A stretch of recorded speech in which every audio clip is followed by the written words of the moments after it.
வள்ளல் மீடியா நேயர்களுக்கு வணக்கம்.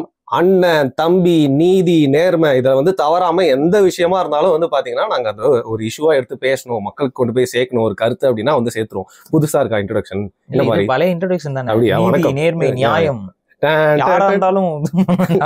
பேட்டை எடுத்து சிக்ஸர் அடித்து ரைட்டு சினிமா துறையை காப்பாத்து. ஒரு படம் வந்துடக்கூடாது, சின்ராசு உடனே கையில பிடிக்க முடியாது, ஒரு தம்ப்நெயில போட்டு ஒரு ரிவ்யூ ஒன்று பண்ணிடுறது. சரி, இனிமே நம்ம இந்த படத்தை ஏன் பார்த்தோம் அப்படின்னா, மக்கள் ரிக்வெஸ்ட் பண்ணது மட்டும் இல்லாம ஏற்கனவே தங்கலான் பறையர்கள்னு சொல்லிட்டு நீங்க 1.5 வருஷத்துக்கு முன்னாடி நீங்க மோனோலாக் பண்றப்போ ஒரு வீடியோ போட்டிருந்தீங்க. அதற்கப்புறம் நம்ம அதை பத்தி பேசிப்போம். ஒரு டயலாக் ஏதோ லீக் ஆயிடுச்சு. அதை பத்தி நீங்க உங்களுக்கு யாரோ 1.5 இயர்ஸ்க்கு முன்னாடி நம்ம ஒரு வீடியோ போட்டிருந்தோம். அவங்க ஷூட்டிங் ஸ்பாட்ல அதுதான் இந்த முடிவு கிரகம், இது பூதம், இதன் தலையை கொய்க அப்படின்னு சொல்லி இது பண்ண. ஆனா அந்த ஷூட்டிங் ஸ்பாட்ல நமக்கு அனுப்பிச்ச சோர்ஸ் என்ன சொன்னாங்க அப்படின்னா, அந்த படத்துல ராஜேந்திர சோழனை டெபிக்ட் பண்ணி தான் அந்த படம் எடுக்கப்பட்டது அப்படின்னு சொல்லியிருந்தாங்க. ஆனா இந்த படத்துல அது ரொம்ப ஆப்வியஸா காட்டாம, பட் ஒரு யார் மீது நான் வன்மத்தை கக்கிக்கிறேன் அப்படிங்கிறதே காட்டுறாரு. ஆனா அட் த சேம் டைம் இப்படி நம்ம வெளிப்படையா சொன்னோம்னா இவங்க கேஸ் போடுவாங்க, படத்துக்கு ஸ்டேகி வாங்குவானுங்கிற ஒரே காரணத்துக்காக அதை பத்தி முழுமையா பேசாம அப்படி ஒரு மாதிரி மறைமுகமா கடந்து போயிருக்காரு. அவர் சோழ அரசர்களை பற்றி தான் பேசுறாரு அப்படிங்கிறதுக்கு அவரோட படத்திலே சில இடங்கள்ல துணுக்கு வருது. சோழர்கள் அங்க தங்க எடுத்தாங்க, அப்புறம் திப்பு சுல்தான் அங்க தங்க எடுத்தாங்கன்னு சொல்றாங்க. ஸோ இந்த படத்துடைய யூனிவர்ஸ்குள்ளே போவோமே, இது ஒரு தனி யூனிவர்ஸ். அது ஏன்னா இந்த படம் உண்மையா நடந்த கதையோ இதுவோ கிடையாது, முழுக்க கற்பனை படம் தான். ஆனா அதுல சோழர்களை பத்தியோ திப்பு சுல்தான் பத்தியோ சொல்லும் பொழுது, திப்பு சுல்தான் ஒரு இஸ்லாமிய மன்னன். ஆனா இந்த படத்துல ஒரு மன்னனாக காட்டப்படக்கூடிய கதாபாத்திரம் ஒரு இஸ்லாமிய மதத்தை சார்ந்த மன்னராக காட்டப்படவில்லை. அவரோட அந்த உருவம் இதெல்லாம் வைத்து பார்க்கும்போது அவர் ஒரு சைவ அரசர் அப்படிங்கிற ஒரு கான்செப்ட் ஃபர்ஸ்ட் வர ஒரு அரசர் சைவ அரசர் அப்படிங்கிறது. அது ஒரு குழு, சோழர்கள் சைவர்கள். ஸோ அது சோழர்களை தான் ஒரு மறைமுகமா மீன் பண்றாருங்கிறதுக்கு. அடுத்து பாத்தீங்கன்னா அந்த அரசன் இந்த தங்கம் எடுக்கிறது இது பண்றதுக்குலாம் சொன்னா ஒரு பரிசு கொடுப்பாரு, ஒரு கையில ஒரு கத்தி மாதிரி கொடுப்பாரு. ஆனா ஆக்சுவலா நான் அந்த படத்துல அந்த கத்தி ஒரு ஃபீலைன், அதாவது ஒரு பூனை இனத்தை சார்ந்த ஏதோ ஒரு உயிரினம். சரி, அது என்னன்னு நான் கூட நல்லா பார்த்தேன். என் கண்ணுக்கு அது ஆக்சுவலா சிங்கமா தான் தெரிஞ்சது. அது சிங்கமா தான் தெரிஞ்சு. அது ஒருவேளை சிங்கம் அப்படிங்கும்போது அது பல்லவர்களுக்கு இருக்கு, புலினா நீங்க சோழர்களுக்கு வரும். இப்ப அடுத்து பிரம்மதேய நிலங்களை பத்தி அந்த இதுல விக்ரமுடைய அந்த முன்னாள் கதாபாத்திரம் இருக்கும்ல, அது என்ன சொல்லணும்னு பாத்தீங்கன்னா, என்னுடைய முன்னோர்கள்ட்ட இருந்து நீ பிரம்மதேயங்கள் இதெல்லாத்தையும் எடுத்தில, அந்த நிலத்தை என்கிட்ட கொடு அப்படின்னு சொல்லி வரும். இதுக்கு இந்த இதை இவர் பேசினதுக்கு தான், ஒரு மாபெரும் சூழ்ச்சியின் அடிப்படையில் அப்படின்னு இவர் பேசினதுக்கு தான் கேஸ் இவர் மேல போடப்பட்டு அங்க அதுக்கெல்லாம் ஆதாரம் இல்லைங்கிறதுனால கோர்ட்ல போயிட்டு மன்னிப்பு கேட்டு வந்தாரு ரஞ்சித் அவர்கள். அப்படியா? ஆமா, மன்னிப்பு கேட்டு தான் வந்தாரு. அது நான் தவறாக இது பண்ணிட்டேன்னு சொல்லி மன்னிப்பு தான் கேட்டாரு. இப்ப ஃபர்ஸ்ட் என்ன சொன்னாருன்னா, ஒரு புக்கை பார்த்து படிச்சேன்னு, அந்த புக்ல ஆதாரங்கள் இல்லைங்கிறதுனால வேற வழி இல்லை, அவர் மன்னிப்பு கேட்டுதான் ஆகணும். அப்ப அது மாதிரி கேட்டுதான் அவர் அந்த கேஸ்ல இருந்து வெளியில வந்தார். அப்ப அதை திரும்ப இந்த படத்துல மறைமுகமா இந்த வாழைப்பழத்துல ஊசி ஏத்துற மாதிரி ஒரு காட்சி அவர் வைக்கிறாரு. அந்த காட்சியில பாத்தீங்கன்னா அந்த பிரம்மதேய நிலங்களை புடுங்கி கொடுத்தாங்கிற கான்செப்ட்ல அது பேசியிருக்காரு. அது உண்மை அல்ல. இரண்டாவது, அது பிராமணர்களுக்கு மட்டும் கொடுத்ததும் அல்ல. ஏன்னா அது பல மக்களுக்கு கொடுக்கப்பட்டிருக்கு. அதுக்கு ரீசன் நிறைய பேர் என்ன நினைச்சுக்கிறாங்க. ஃபார் எக்ஸாம்பிள்ங்க, இன்னைக்கு அரசாங்கம் உதவித்தொகைன்னு சொல்லி கொடுக்குது. அது எதுக்கு கொடுக்குது? மக்கள்கிட்ட இருந்து பொருளாதாரத்தை பெற முடியாத ஒரு விஷயத்துல மாற்றவங்களுக்கு அரசாங்கமே பார்த்து ஒரு பொருளாதாரத்தை ஏற்பாடு செஞ்சு கொடுக்குதுல்ல. இப்ப எடுத்துக்காட்டுக்கு அந்த காலத்துல ஒரு நல்ல கவிஞர் இருந்திருப்பாரு, அவருக்கு கவிதை எழுதுவாரு. இந்த கவிதை எழுதுறதுக்காக நான் மக்கள்லாம் போய் ஐயா நீங்க ரொம்ப தமிழை வாழ வைக்கிறீர்கள், அதனால உங்களுக்கு எந்தாங்க இவ்வளோ பொற்காசுகள், நீங்க இன்னும் நல்லா வசதியா இருந்து இதன் மூலமாக தமிழை வளருங்கள்னு உங்களால சொல்ல முடியுமா? அன்னைக்கு விவசாயம் பண்ணிருக்க முடியாது. அப்ப அரசன் தானே அதை பாத்துக்கணும். அப்ப அரசன் நீங்க தமிழ் பணிகளை மட்டும் செய்யுங்க, நீங்க வேலைக்கு இதுக்குன்னு சொல்லி கன்ஃபியூஸ் ஆயிட்டு இருக்காதீங்க, மனசு கான்சென்ட்ரேட் பண்ணி புத்தகங்கள் எழுதுங்க, காப்பியங்கள் படைங்க அப்படின்னா சரி ஓகே. அப்ப அதுக்குன்னா உங்ககிட்ட நான் உங்களுக்கு கொடுத்துட்றேன் அப்படின்னு. அது எப்படி கொடுப்பாரு? அன்னைக்கு ஒரு கையில காசை கொடுத்துட்டு போயிட்டா செட் ஆயிருமா? ஆகாது. ஏன்னா அவருக்கு தொடர்ச்சியாக செலவு இருக்கும். அப்ப அவருக்கு ஒரு ரெகுலர் வருமானம்னு அவருக்கு ஒரு தேவைப்பட்டிருக்கும். அப்ப இந்த மாதிரி டெக்னீஷியன்ஸ், இந்த மாதிரி கலை வளர்த்தவர்கள், இந்த மாதிரி பண்பாட்டை வளர்த்தவர்கள், மொழி வளர்த்தவர்கள், ஆன்மீகம் வளர்த்தவர்கள் எல்லாருக்குமே அரசர்கள் அந்த காலகட்டத்துல வரி வசூல் பண்ற பணத்தில் ஒரு பெர்சன்டேஜை கொண்டு போய் கொடுக்கணுங்கிற சட்டத்தை ஏற்றி விடுவார்கள். அதுதான் பிரம்மதேய நிலங்கள். பிரம்மதேய நிலங்கள்னு சொல்லக்கூடிய சோழர் காலத்து பிரம்மதேய முறையில அந்த பிரம்மதேய நிலங்கள் கொடுக்கப்பட்டதுன்னா அந்த நிலத்தை புடுங்கி கொடுத்துறது கிடையாது. அந்த நிலங்களுக்கு வரி வசூல் பண்ற உரிமை தான் அரசனிடம் இருந்தது. இது தமிழர் மரபு. தமிழர் மரபுல அரசனுக்கு நிலங்கள் சொந்தம்னு எங்கேயுமே இருந்தது இல்ல. இங்க வந்து என்னன்னா ஊராட்சி முறைகள் இருக்கும், ஒன்றிய முறைகள் இருக்கும். இதெல்லாம் நம்ம கிட்ட இன்னைக்கெல்லாம் இந்த ஊராட்சி ஒன்றியம் லொட்டலோஸ்ல எங்க இருந்து எடுக்கிறீங்க? குடையோலை முறையெல்லாம் சோழர்கிட்ட இருந்துச்சு. குடையோலை முறையிலையா ராஜராஜ சோழனை தேர்ந்தெடுத்தாங்க? குடையோலை முறைங்கிறது அந்த ஊர் நிர்வாகத்துக்கு தலைவர்களை தேர்ந்தெடுக்கிறது. அப்ப அந்த ஊருக்குன்னு சொந்த நிலங்கள் இருக்கும், கட்டமைப்பு இருக்கும். அந்த நிலங்கள் மூலமாக வரியை வசூல் பண்ணி ஊராட்சி தலைவர்கிட்ட கொடுப்பாங்க. அந்த ஊராட்சி தலைவர் என்ன பண்ணுவாருன்னா, அரசரோட யார் வந்து வரி வசூல் பண்றாங்களோ அவங்களுக்கு வந்து இந்த இவ்வளவு வெள்ளாமை வந்திருக்கு, அதுல நமக்கு இவ்வளவு செல்வம் வந்திருக்கு, அதுல இவ்வளவு பங்கு வந்து அரசருக்குரியதுன்னு சொல்லி கொடுத்துருவாங்க. இப்ப 10 மூட்டை நெல்லுக்கு 1 மூட்டை நெல் நீ அரசருக்கு கொடுக்கணும்னா அது அந்த டாக்ஸேஷன் இருக்கும். அந்த டாக்ஸேஷன் வந்து அவர் கட்டிடுவாரு. இந்த அரசனுக்கு டைரக்டா போகும். இந்த அரசர் அதை வச்சுதான் படைகளுக்கு சம்பளம் கொடுக்க முடியும், நாட்டுடைய மற்ற வளர்ச்சிகள் பார்க்க முடியும், நாட்டுடைய பாதுகாப்புகளை பற்றி கவனிக்க முடியும். ஸோ இதெல்லாம் வந்து அன்றைய சிஸ்டமா இருந்தது. அப்ப அதுல இந்த மாதிரி கலை வளர்த்தவர்களுக்கு கொடுக்கப்பட்ட அந்த வரி வசூல் பண்ணி கொண்டு எனக்கு கொடுக்குறீல, அந்த வரி வசூலை அந்தந்த ஊர்கள்ல இருக்கிறவங்களுக்கு நீ இவங்களுக்கு எல்லாம் கொடுத்துருன்னு சொல்லி அவர் எழுதி கொடுத்துட்டு போயிடுவார். அரசர் அங்க வரும்போது இவங்களுக்கு இனிமேல் கொடுக்கணும், அப்ப இந்த ஊர்ல இருந்து வரக்கூடிய வரியை இவருக்கு நீங்க கொடுத்துடணும்னு சொல்லி, இதுதான் பிரம்மதேய நிலங்கள். பிரம்மதேய நிலங்களுடைய வரி வசூல் பண்ணக்கூடிய உரிமை மட்டும்தான் அரசன் அவங்களுக்கு கொடுக்குறான். அவங்க போய் வசூல் பண்ண முடியாது. அரசருடைய ஆபீசர்ஸ் தான் போய் வரி வசூல் பண்ணுவாங்க. அதிகாரிகளும் அதிகாரிச்சிகளும், ஏன் அதிகாரிச்சிகளுங்கிறனா சோழர் காலகட்டத்துல பெண்களும் அதிகாரிகளாக இருந்திருக்கிறார்கள். சோ இது வந்து ஒரு அடக்குமுறை ஒடுக்குமுறை ஆட்சிலாம் இல்ல, மாறாக இது ஒரு சிவிலைஸ்டு ஃபார்ம் ஆஃப் கவர்னன்ஸ்.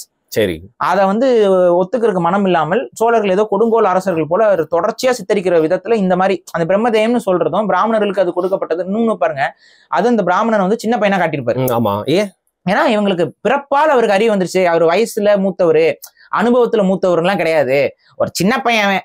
ஆனா சின்ன பையன் பிராமணன் அப்படின்னா இவங்க மதிச்சு காலில் விழுந்துட்டு கடந்தாங்க. அரசரே வந்து அவன் பேசணும் நிக்கிறது, இதெல்லாம் வந்து அபத்தத்தின் உச்சம் இந்த படத்துல காட்டினது. சரி, ஒருவேளை வந்து சோழர்கள் வந்து இந்த மாதிரி விஷயங்கள் பண்ணியிருந்தாங்க, அதுக்கான ஆதாரம் இருக்கு, நீங்க அதை படிச்சிருக்கீங்கன்னா உண்மையா வந்து ஒத்துப்பீங்களா இல்ல போய் சொல்லி? அந்த மாதிரி ஒரு விஷயம் நடந்துருந்துச்சுன்னா நாங்க ஒத்துக்கிட்டு தான் ஆகணும். இப்ப சமண கல்வெட்டு நடந்திருக்கு. சமண கல்வெட்டியது வந்து கூன் பாண்டியன்கிற ஒரு அரசன், இதுக்கு ஆதாரம் இருக்கிறது. நம்ம என்ன இல்லன்னு சொல்றோமா? அது தவறுன்னு தான் நம்ம சொல்றோம். சமண கல்வெட்டம் தவறுன்னு எத்தனை முறை நான் பேசியிருக்கேன். அப்ப அவர் அவ்வளவு ரிசர்ச் பண்ணிருப்பாரு, அந்த உண்மைலாம் பார்க்காம ஏன் அந்த படத்துல திருப்பி ஒரு தனிப்பட்ட வன்மத்தை இவர் வளர்த்து இருக்கிறார். என்ன வன்மம் இருக்கு? அது ஏன்னா அவருக்கு தான் தெரியும். அவருக்கு என்ன வன்மம் நமக்கு எப்படி தெரியும்? ஆனா பொய்யான வரலாறு மண்டையில ஏத்தி வன்மத்தை வளர்த்துக்கிறீங்க. அந்த பொய்யான வரலாறு திரும்ப நீங்க வந்து மக்கள்கிட்ட கொண்டு வந்து ஸ்ப்ரெட் பண்ணி அந்த வன்மத்தை அதிகரிக்கிறீங்க. இதுதான் தப்புங்கிறேன். அப்ப இங்க சொல்லப்பட்ட, ஆனா இதுல ஒரே ஒரு விஷயம் என்னன்னா, இந்த இதுல காட்டப்பட்ட அரசர் வந்து இந்த இனத்தை சார்ந்த இந்த அரசர் அப்படிங்கறத இவர் வெளிப்படையாக சொல்லவில்லை. அதுவே நமக்கு கிடைத்த ஒரு வெற்றி. நம்ம போன்றவர்களும் முன்கூட்டியே இவர் வந்து ஒரு ராஜராஜ சோழனை பத்தி, ராஜேந்திர சோழனை பத்தி ஒரு திரும்ப ஒரு வன்மத்தை கற்கிறார் அந்த படத்துல அப்படிங்கணும். ஏன்னா இதுல வந்து பாத்தீங்கன்னா அந்த குறிப்பிட்ட மன்னன் வந்து புத்த விகாரத்துடைய தலையை வெட்டக்கூடிய காட்சி என்பது அங்க பதிவு செய்யப்பட்டிருக்கு. இந்த மாதிரியான நிகழ்வுகள் தமிழக வரலாறில் எந்த மன்னனும் செய்ததே இல்லை. சரி, இதுக்கு முன்னாடி மாரி செல்வராஜ் அவர்களுடைய படத்துல அண்ட் இவரோ பாத்தீங்கன்னா வந்து புத்தர் வந்து காட்டுவாரு, இதுலயும் திருப்பி இவரு வந்து புத்தரோட தலையை எடுக்கிற மாதிரி. இல்ல நிஜமாவே தமிழ்நாட்டுல சைவ மன்னர்கள் இல்ல வந்து மற்ற சைவ மன்னர்கள், வைணவ மன்னர்கள் இல்ல புத்தரோட தலையை உடைச்சாங்களா இல்லையா? இங்க கேள்வி என்னன்னா, இங்க தலை உடைக்கப்பட்ட சில சிலைகள் வந்து இருக்கு தமிழ்நாட்டுல. ஆனா அதை உடைத்தது தமிழர்கள் அல்ல, அதை உடைத்தது இஸ்லாமிய படையெடுப்பு. இஸ்லாமிய படையெடுப்பில் அதுவும் புத்தர் சிலையை உடைக்கணும்னு அவங்க வந்து புத்தர் சிலையா பார்த்து மட்டும் உடைக்கல, அவங்க இங்க இருந்த உருவ சிலைகள் எல்லாத்தையுமே உடைச்சாங்க. உருவ வழிபாட்டுக்கு எதிராக அவங்க நினைச்சதுனால நீங்க இங்க நம்ம கோயில்கள்லயே வந்து பாத்தீங்கன்னா பல கோயில்களுடைய மூலவர் சிலை வந்து காலங்காலமாக இருந்த மூலவர் சிலையெல்லாம் இல்ல. அதுக்கப்புறம் ஒரு 300 வருஷம் மூலவர் சிலையா இருக்கும், 200 வருஷம் மூலவர் சிலையா இருக்கும். இதெல்லாம் தான் இப்ப லிங்கத்தை வந்து பெருசா கிராக் பண்ணி உடைக்க முடியாது. ஏன்னா லிங்க வழிபாடுங்கிறது வந்து உங்களுக்கு வந்து அது ஒரு பெரிய கல்லு, அது வழுக்கிற மாதிரியான ஒரு கல், அதை போய் உடைக்கிறது வந்து ரொம்ப கஷ்டம். அதனால அவங்க அதை வந்து பெருசா கண்டுக்கல. பட் ஆனா நீங்க அழகான பல கடவுள்களோட சிலைகள் வந்து பாத்தீங்கன்னா மூக்கு உடைஞ்சிருக்கும், நீங்க பாத்திருப்பீங்க.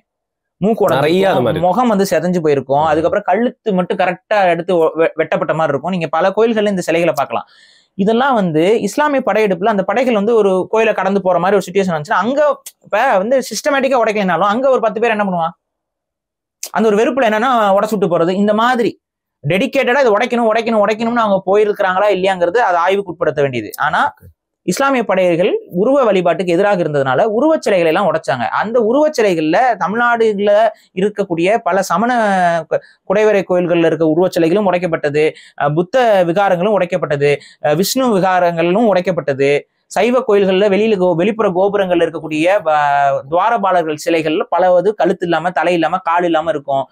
இது எல்லாத்துக்குமே அடிப்படை காரணம் படையெடுப்புகள் தானே ஒழிய, அதுவும் குறிப்பா வேற்று மத படையெடுப்புகள் தானே ஒழிய இங்க உள்ள நடந்த சண்டையில அது நடக்கல.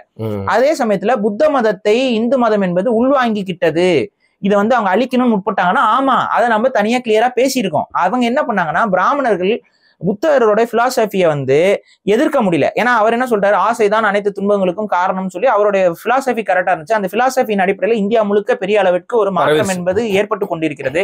இதை தடுக்கணும்னு சொல்லி பிராமணர்கள் எண்ணினார்கள், அதுல மாற்றுக்கிறது இல்லை. அவர்கள் என்ன பண்ணாங்க, தங்களுடைய அதிகாரம் புத்த மதம் வரும்பொழுது நமக்கு பறிபோய் விடுமோங்கிற அச்சம் அவர்களுக்கு இருந்தது. இது வந்து இவங்களுக்கு புத்த மதத்தின் மீது மட்டும் இல்ல, எந்தெந்த மதம்லாம் பிறப்பு சமம் என்று சொல்கிறதோ அத்தனை மதத்தின் மீதும் இவர்களுக்கு அந்த ஒரு அச்ச உணர்வு இருந்தது. அப்ப இவங்க என்ன பண்றாங்க, புத்தரை எப்படி தனதாக்கி கொள்ளணும் தான் அவங்க யோசிச்சாங்க, உறிஞ்சிக்கணும் தான் அவங்க யோசிச்சாங்க. இன்னைக்கு இந்து மதம்ங்கிற கட்டமைப்பு அப்படி பல சமயங்களை உறிந்து உருவாக்கப்பட்டதுதான். இதைதான் நம்ம சொல்லிக்கிட்டே இருக்கோம். அதை நீங்க சொல்லுங்க, தப்பு கிடையாது. இந்த விநாயகர் வழிபாடெல்லாம் வந்து இந்து மதத்துக்கும் அதுக்கும் சம்பந்தம் இல்லை. அது வந்து ஆசிவக வழிபாடு, ஐயனார் வழிபாடு ஆசிவக வழிபாடு, கருப்பசாமி வழிபாடு ஆசிவக வழிபாடு, முருகன் விஷ்ணு கடவுள்கள் எல்லாம் ஆசிவக கடவுள்கள். அந்த கடவுள்கள் எல்லாத்தையும் இவங்க என்ன பண்றாங்க, இவங்க உள்ள வராங்க, இவங்களுக்கு மதம் இது இல்லை. இவங்க என்ன பண்ற, கற்பனைவாதத்தை கொண்டு இந்த கடவுள்களுடைய உருவத்திற்கு கற்பனை கதைகளை உருவாக்கி அந்த கற்பனை கதைகளை பூதாகரப்படுத்தி பேசி பேசி கடைசியில வந்து ஒரு குழப்ப நிலையை வந்துருது. அந்த குழப்ப நிலையில தெளிவடைய விடாமே கடத்து போயிடுறாங்க. உதாரணத்துக்கு கிருஷ்ணரும் அப்படிதான். ஆமா, கிருஷ்ணர் எல்லாருமே எல்லா கடவுள்களும் பெரும்பான்மையான கடவுள்கள் இவர்கள். ஒரு சில கடவுள்கள் தான் உருவாக்கி, எக்ஸாம்பிள் பிரம்மா. ஏன்னா நம்ம இந்தியாவில படைப்பு தத்துவம்னு ஒண்ணு கிடையாது. சோ அதெல்லாம் நம்ம பேசியிருக்கோம் ரொம்ப டீட்டெயில்டா, அது நீங்க நம்ம முன்னாடி இருந்து ஃபாலோ பண்ணவங்களுக்கு தெரியும். அப்ப இவங்க என்ன பண்றாங்கன்னா, புத்தரை வந்து விஷ்ணுவோட ஒரு அவதாரம்னு சொல்லி அவங்க உள்வாங்கிக்கிட்டாங்க. இப்ப இவங்க எதுக்கு விஷ்ணுவோட அவதாரமா இருக்க புத்தர் சிலையை உடைச்சா இவங்க சொல்ற இந்த கதையை எடுபட்டு இருக்குமா? இப்ப பிராமின்ஸ் எல்லாம் வந்துட்டு இது பூதம், இதை உடையுங்கள் மன்னரே அப்படின்னு சொல்லி பேசிக்கிட்டு இருந்தா, அப்ப ஏன்டா நீதான் அவங்களை வந்து விஷ்ணு அவதாரம்ங்கிற, அப்புறம் நீயே பூதம்ங்கிற, என்னடா சொல்றேன்னு கேட்க மாட்டாங்களா அந்த காலத்து மன்னர்கள்? அந்த அளவுக்கு முட்டாள எல்லாரும். இப்ப நீதானே விஷ்ணுவோட அவதாரம் சொல்ற புத்தரை. அப்ப இது எவ்வளவு ஒரு பொய்யான ஒரு விஷயம். ஏன் இதை வந்து செய்யறாரு இவரு? அப்ப நீங்க உண்மையா சிலையை உடைச்சது இஸ்லாமிய படையெடுப்புகள், அதை நம்ம பேசல. ஏன் அதிகமா பேசல? அந்த வரலாற்றை எடுத்துட்டு இன்னைக்கு இருக்கிற இஸ்லாமியர்கள் வெறுப்ப கக்குறாங்கிறனால நம்ம பெருசா அதை பத்தி பேசுறது இல்ல. ஆனா அதே வேலையை நீங்க இங்க பண்றீங்க. யார் மேல வெறுப்பு வரும்? இப்ப இங்க யார் மேலங்க வெறுப்புறோம்? ஒட்டுமொத்தமா இந்து மதத்தின் மேல வெறுப்பு வரணும்னு இவர் நினைக்கிறாருங்க. இந்து மதம் மட்டும் கிடையாது, இவர் ஒட்டுமொத்த சைவ வைணவ உள்ளடக்க மதங்கள் எல்லாத்தையுமே இவர் வந்து ஒரு ஆதிக்க மதம்னு சொல்றாரு. ஏன்னா இவரு ரொம்ப ஸ்பெசிபிக்கா வந்து சோழர்களை கார்னர் பண்றாரு.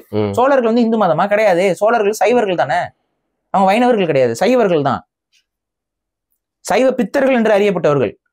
அப்படி இருக்கும் பொழுது சரி, ஒண்ணு நீங்க ஒரு சோழ மன்னர்கள் இங்க வந்து தங்க எடுத்தாங்க, நீங்க அடுத்து திப்பு சுல்தான் தங்க எடுத்தாங்க நீங்க. அப்ப இந்த படத்துல காட்டக்கூடிய மன்னர் என்ன மன்னர்?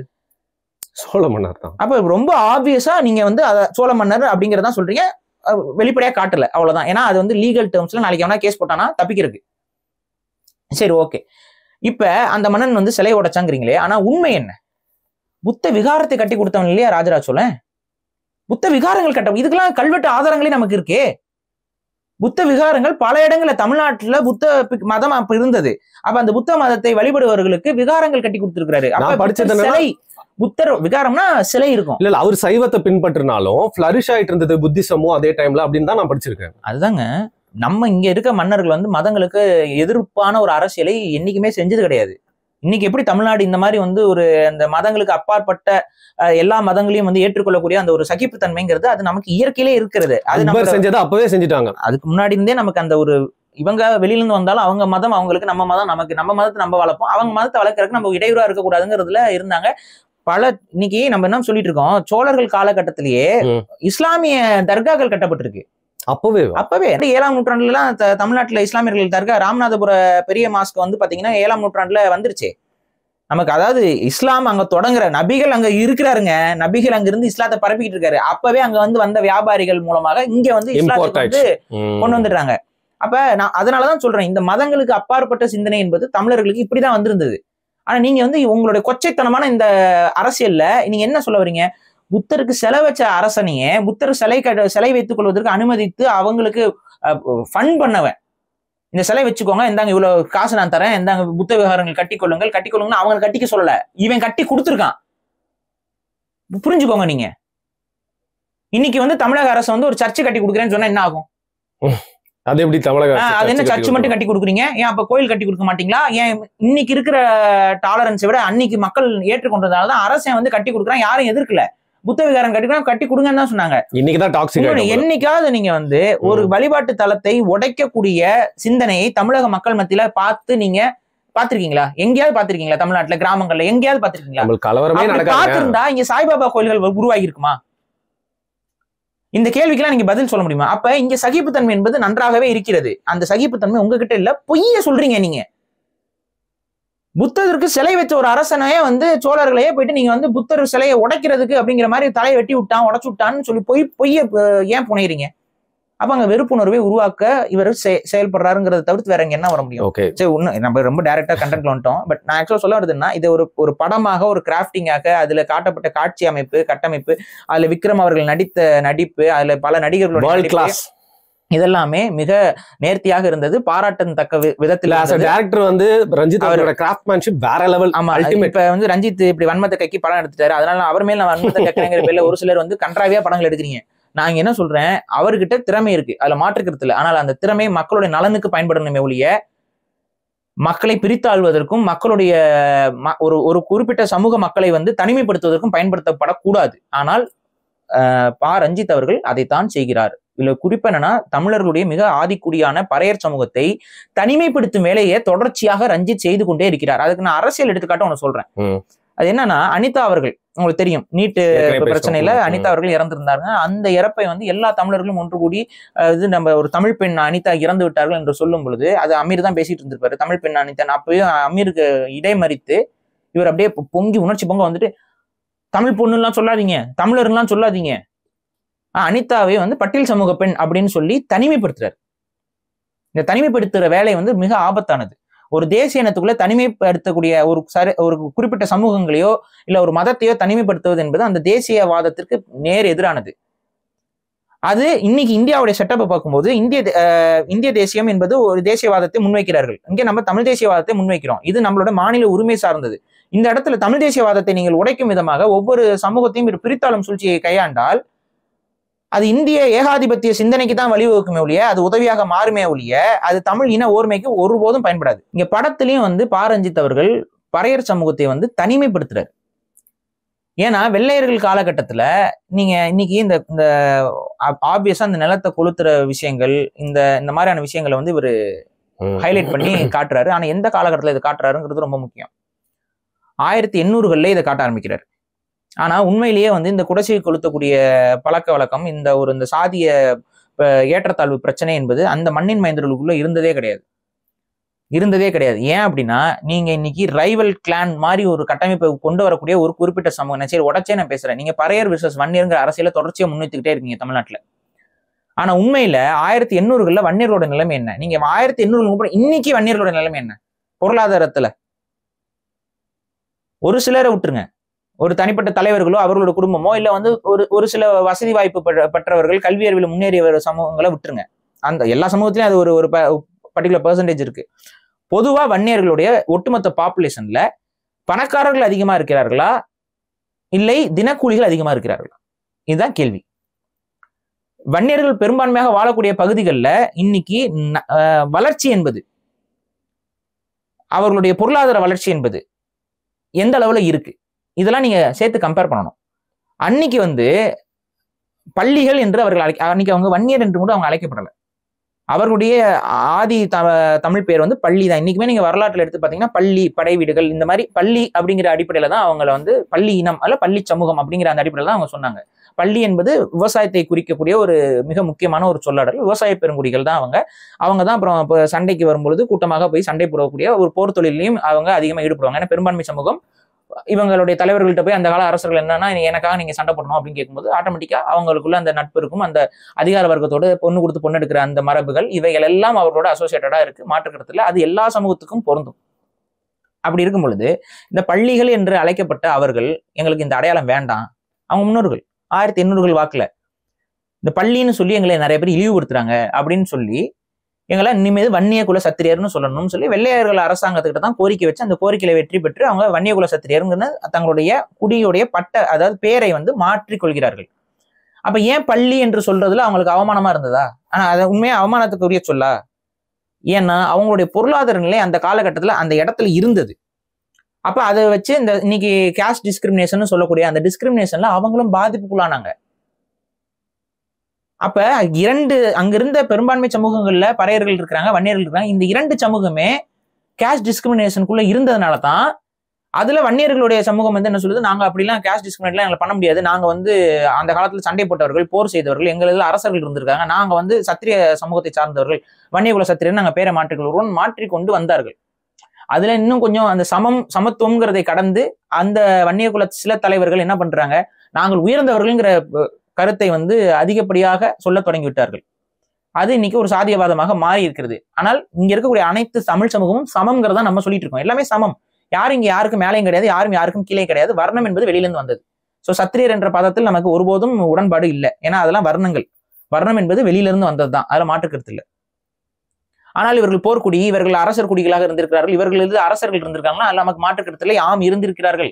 பறையர் சமூகத்திலும் இருந்திருக்கிறார்கள். எல்லா தமிழ் சமூகத்திலும் யாராவது ஒரு அரசர்கள் இருந்து கொண்டுதான் இருக்கலாம். அப்படின்னா அப்படி பார்த்தா எல்லா தமிழ் சமூகமும் ஏதோ ஒரு விதத்துல ஒரு ஆண்ட சாதி தான். சோ எல்லாருக்கும் இங்க பெருமை இருக்கு. ஆனால் எல்லாரும் அடிமையாகவும் இருந்திருக்கிறோம். இதெல்லாம் மறக்கக்கூடாது. நல்லா இருந்தது மட்டும் பேசிட்டு இருக்கிறதா? எப்படி இருந்தோம்? இப்ப ஒரு 200 வருஷத்துக்கு முன்னாடி போய் பாருங்க நம்மளோட முன்னோர்கள் எப்படி இருந்தாங்கன்ட்டு. எல்லாரும் வசதியாலாம் இல்ல. அந்த உண்மையை நம்ம சொல்ல கத்துக்கணும். அப்ப இந்த சமத்துவத்தை நம்ம இங்க பேசிட்டு இருக்கோம் தமிழ் தேசியவாதிகள். ஆனா இவர் இங்க என்ன பண்றாருன்னா 1800களிலே இவர்கள் ஆதிக்க மனப்பான்மை கொண்டவர்களாக இருந்தார்கள், இவர்கள் வந்து இவங்க வளர்ந்த பொறுக்காது, இவங்க போய் இவங்க நிலத்தை எரிச்சிட்டாங்கிற மாதிரியான ஒரு சொல்லாடலை உருவாக்க தொடங்குகிறார். இரண்டாவது, ரொம்ப நேக்கா பறையர்களுக்கு வந்து நிலம் 1800கள் காலகட்டத்துல இருந்ததாகவும் இவர்களுக்கு பேர்ல பத்திரங்கள் பதிவு செய்திருந்ததாகவும் அந்த பத்திரப்பதிவு அதாவது அந்த இது நிலத்தை வந்து புடுங்குவதற்கு அங்கிருந்த ஒரு நிலக்கிழார், அந்த ஒரு அங்க வரி வசூல் பண்ற இல்ல அந்த நிலத்துக்கு சொந்தமா இருக்க ஒரு முதலாளி மாதிரி ஒருத்தர் இருக்காரு. அவர் வந்து இவனுடைய நிலம், அதாவது விக்ரம் அவருடைய நிலம் என்பது எப்படியாவது பறிச்சுக்கணும் அப்படிங்கிற ஒரு தப்பான ஒரு இன்டென்ஷன்ல வேணும்னே அவருடைய விவசாயத்தை போய் எரிச்சு அதன் மூலியமா அவரை கடன் பட வச்சு அந்த கடனுக்கு கடன் கட்ட முடியல, வரி கட்ட முடியல, அதனால ஒரு நிலத்தை நான் வந்து சீஸ் பண்றேங்கிற மாதிரி அதை சீஸ் பண்ணி எடுத்துக்கிட்டாரு, புடுங்கிக்கிட்டாருன்னு சொல்லி ரொம்ப சமீப காலகட்டத்தில் கொண்டு வந்து அதை வைக்கிறாரு. இது எவ்வளவு பெரிய அபத்தம் இல்ல. அதே நீங்க வந்து ஒரு வன்னியரா பாக்குறீங்க, ஒரு கிளாஸ் மென்டாலிட்டில இருந்து நம்ம கிட்ட தான் நம்ம கிட்ட வேலை செஞ்சு போயிடுவாங்க. 1800ங்கிறது வந்து கவர்மெண்ட் ரெக்கார்ட்ஸ் இருக்க காலகட்டம். வாங்க எடுத்துட்டு வாங்க, ஆதாரம் எடுத்துட்டு வாங்க. இல்ல கிளாஸ் மென்டாலிட்டி பத்தி பேசியிருக்காருன்னு சொல்ல வராங்க. அது அந்த டைம் லைன்ல பொறுத்துறது ரொம்ப அபத்தம். இது புடுங்கப்பட்டது 1500கள், 1500க்கு பின்னாடி 1500, 1600, 1700 காலகட்டங்கள்ல தமிழ்நாடு முழுக்க இந்த நிலங்கள் பறிக்கப்பட்டது. யாரால் பறிக்கப்பட்டது? அரசாங்கத்தால் பறிக்கப்பட்டது. அந்த அரசாங்கம் என்ன? விஜயநகர பேரரசு. இத பேசுவதற்கு துணிவு இருக்கா ரஞ்சித்துக்கு? அப்ப யார் மேல பழிய போடுறாரு பாருங்க இவரு. வெள்ளையர்கள் வந்ததுக்கு அப்புறம் இதெல்லாம் பறிக்கப்பட்டது போல ஒரு பொய்யை காட்டுறாரு. ஆனால் வெள்ளையர்கள் வருவதற்கு முன்பாலே தமிழ் சமூகங்கள் அடிமையாக்கப்பட்டிருந்தது. வெள்ளைய வந்து இங்க பிசினஸ் டீல் பேசுனது தமிழங்கிட்ட கிடையாது. இத முதல்ல புரிஞ்சுக்கணும். இங்க இருந்தவர்கள் பாளையக்காரர்கள். இல்லங்க, தமிழ் சமூகத்திலயும் ஜமீன்தார் பாளையக்காரர்களா எத்தனை பேர் சொல்லுங்க? 72 பாளையங்கள். எத்தனை பாளையங்கள் தமிழ் பாளையங்கள்? 14 பாளையங்கள் தமிழ் பாளையங்கள்ங்க. மித்தது எல்லாமே தெலுங்கர்கள் கையில இருந்ததுங்க. நீங்க இந்த எக்ஸப்ஷனலா இருக்கிற பாளையங்களை வந்து மட்டுமே குற்றம் சொல்லிட்டு இருக்கீங்களே. ஏன் அவர் ஆற்காடுன்னு கொண்டு வராரு? என்ன நோக்கம்? கரெக்டா அந்த மாவட்டம் இதெல்லாம் காட்டுவதற்கான அவசியம் என்ன? வன்மத்தை மட்டும் இறக்குறாரு. இல்ல அங்கேயும் தெலுங்கர்கள் எல்லாம் இருந்திருக்காங்கல்ல, கன்னடக்காரங்க. தெலுங்கர்கள் ஆதிக்கம் பெற்றுதான் இருந்தாங்க, அதுல மாற்றுக்கிறது இல்ல.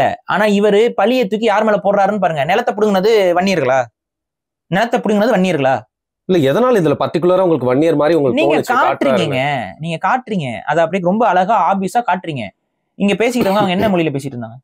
தமிழ்ல தான். இப்ப நான் கேக்குறேன், கோலாறுல கன்னடர்கள் வந்து கன்னடம் பேச காமிச்ச ரஞ்சித்துக்கு இவங்க தெலுங்கு பேசுற மாதிரி காட்ட முடியாதா? சோ ஆபியஸா அவங்க தமிழ் பேசுறவங்க யாரா இருப்பாங்க? சரி சொல்லுங்க. தமிழ் பேசுறவங்க அந்த மண்ணின் மைந்தர்கள், நிலக்கிழார்களாக இருப்பவர்கள், நில உடைமை சமூகமாக இருந்தவர்கள் யார் வேற சொல்லுங்க. இப்படி நேரோ டவுன் பண்ணி கேட்டீங்கன்னா வன்னியர்கள் இருப்பாங்க, மிஞ்சி மிஞ்சி போனா முதலியார்கள் இருப்பாங்க. அப்ப நீங்க அந்த ஒரு பர்டிகுலர் இதுக்குள்ளதானே கான்சென்ட்ரேட் பண்றீங்க. இப்ப இவங்களோட நிலத்தை புடுங்குனாங்களா? இதுக்கு ஆதாரத்தை காட்டுங்க. இல்ல மாற்றின மன்னர்கள் ஆட்சி காலத்துல நிலங்கள் பறிக்கப்பட்டதா? நான் ஒண்ணு ஓப்பனா சொல்றேங்க, 1600லயே பல தமிழ் சமூகங்கள் அடிமையாக்கப்பட்டு விட்டது. கோமனம் தான் கட்டிட்டு அலைஞ்சோம், அடிமையாக்கப்பட்டுட்டோம். 1800களில் வந்துட்டு நிலம் சொந்தமா இருந்துச்சு, அதை புடுங்கிட்டாங்கன்னு சொல்றது அபத்தம். 1600ல இங்க பாருங்க, சோழர்கள் காலம், பாண்டியர்கள் காலம், அவங்களுடைய ஆட்சி முறையில தான் ஊராட்சி ஒன்றிய முறைகள்லாம் இருந்தது. பாளையப்பட்டு முறையில மில்டன் ரூல். பாளையப்பட்டுனா பாளையம்னா என்ன? அமரநாயக்கர், அந்த நாயக்கர், இந்த நாயக்கர், அதுக்கு பொருள் என்ன? மிலிட்ரி. பாளையம்னாவே மிலிட்ரி. அவங்க வராங்க, வந்து மிலிட்ரியா வந்து உட்காந்துக்கிட்டு இங்க எல்லா நிலமும் விஜயநகர பேரரசுக்கு சொந்தம். இவன் இதுல ஓ நிலம் ஏன் நிலம்லாம் இங்க இல்ல, இங்க இருக்க நிலங்கள் எல்லாம் எங்களுக்கு சொந்தம், இதுல நீ வேலை தான் செய்யற. இதுக்கு முன்னாடி நீ என்ன பண்ணிட்டு இருப்ப? 10 மூட்டை நெல் உனக்கு வருது அப்படின்னா 1 மூட்டை நெல்லை நீ அரசருக்கு அனுப்புன. ஆனா இனி அப்படி கிடையாது. 10 மூட்டை நெல் வருதுன்னா அதுல எங்களுக்கு 9 மூட்டை. ஏன்னா என் நிலத்துல நீ வேலைக்கு பண்ற, உனக்கு கூலி எவ்வளவு, எத்தனை படி அரிசி உனக்கு கூலி வேணும், வாங்கிட்டு போ. அடிமை முறை வந்துருச்சு.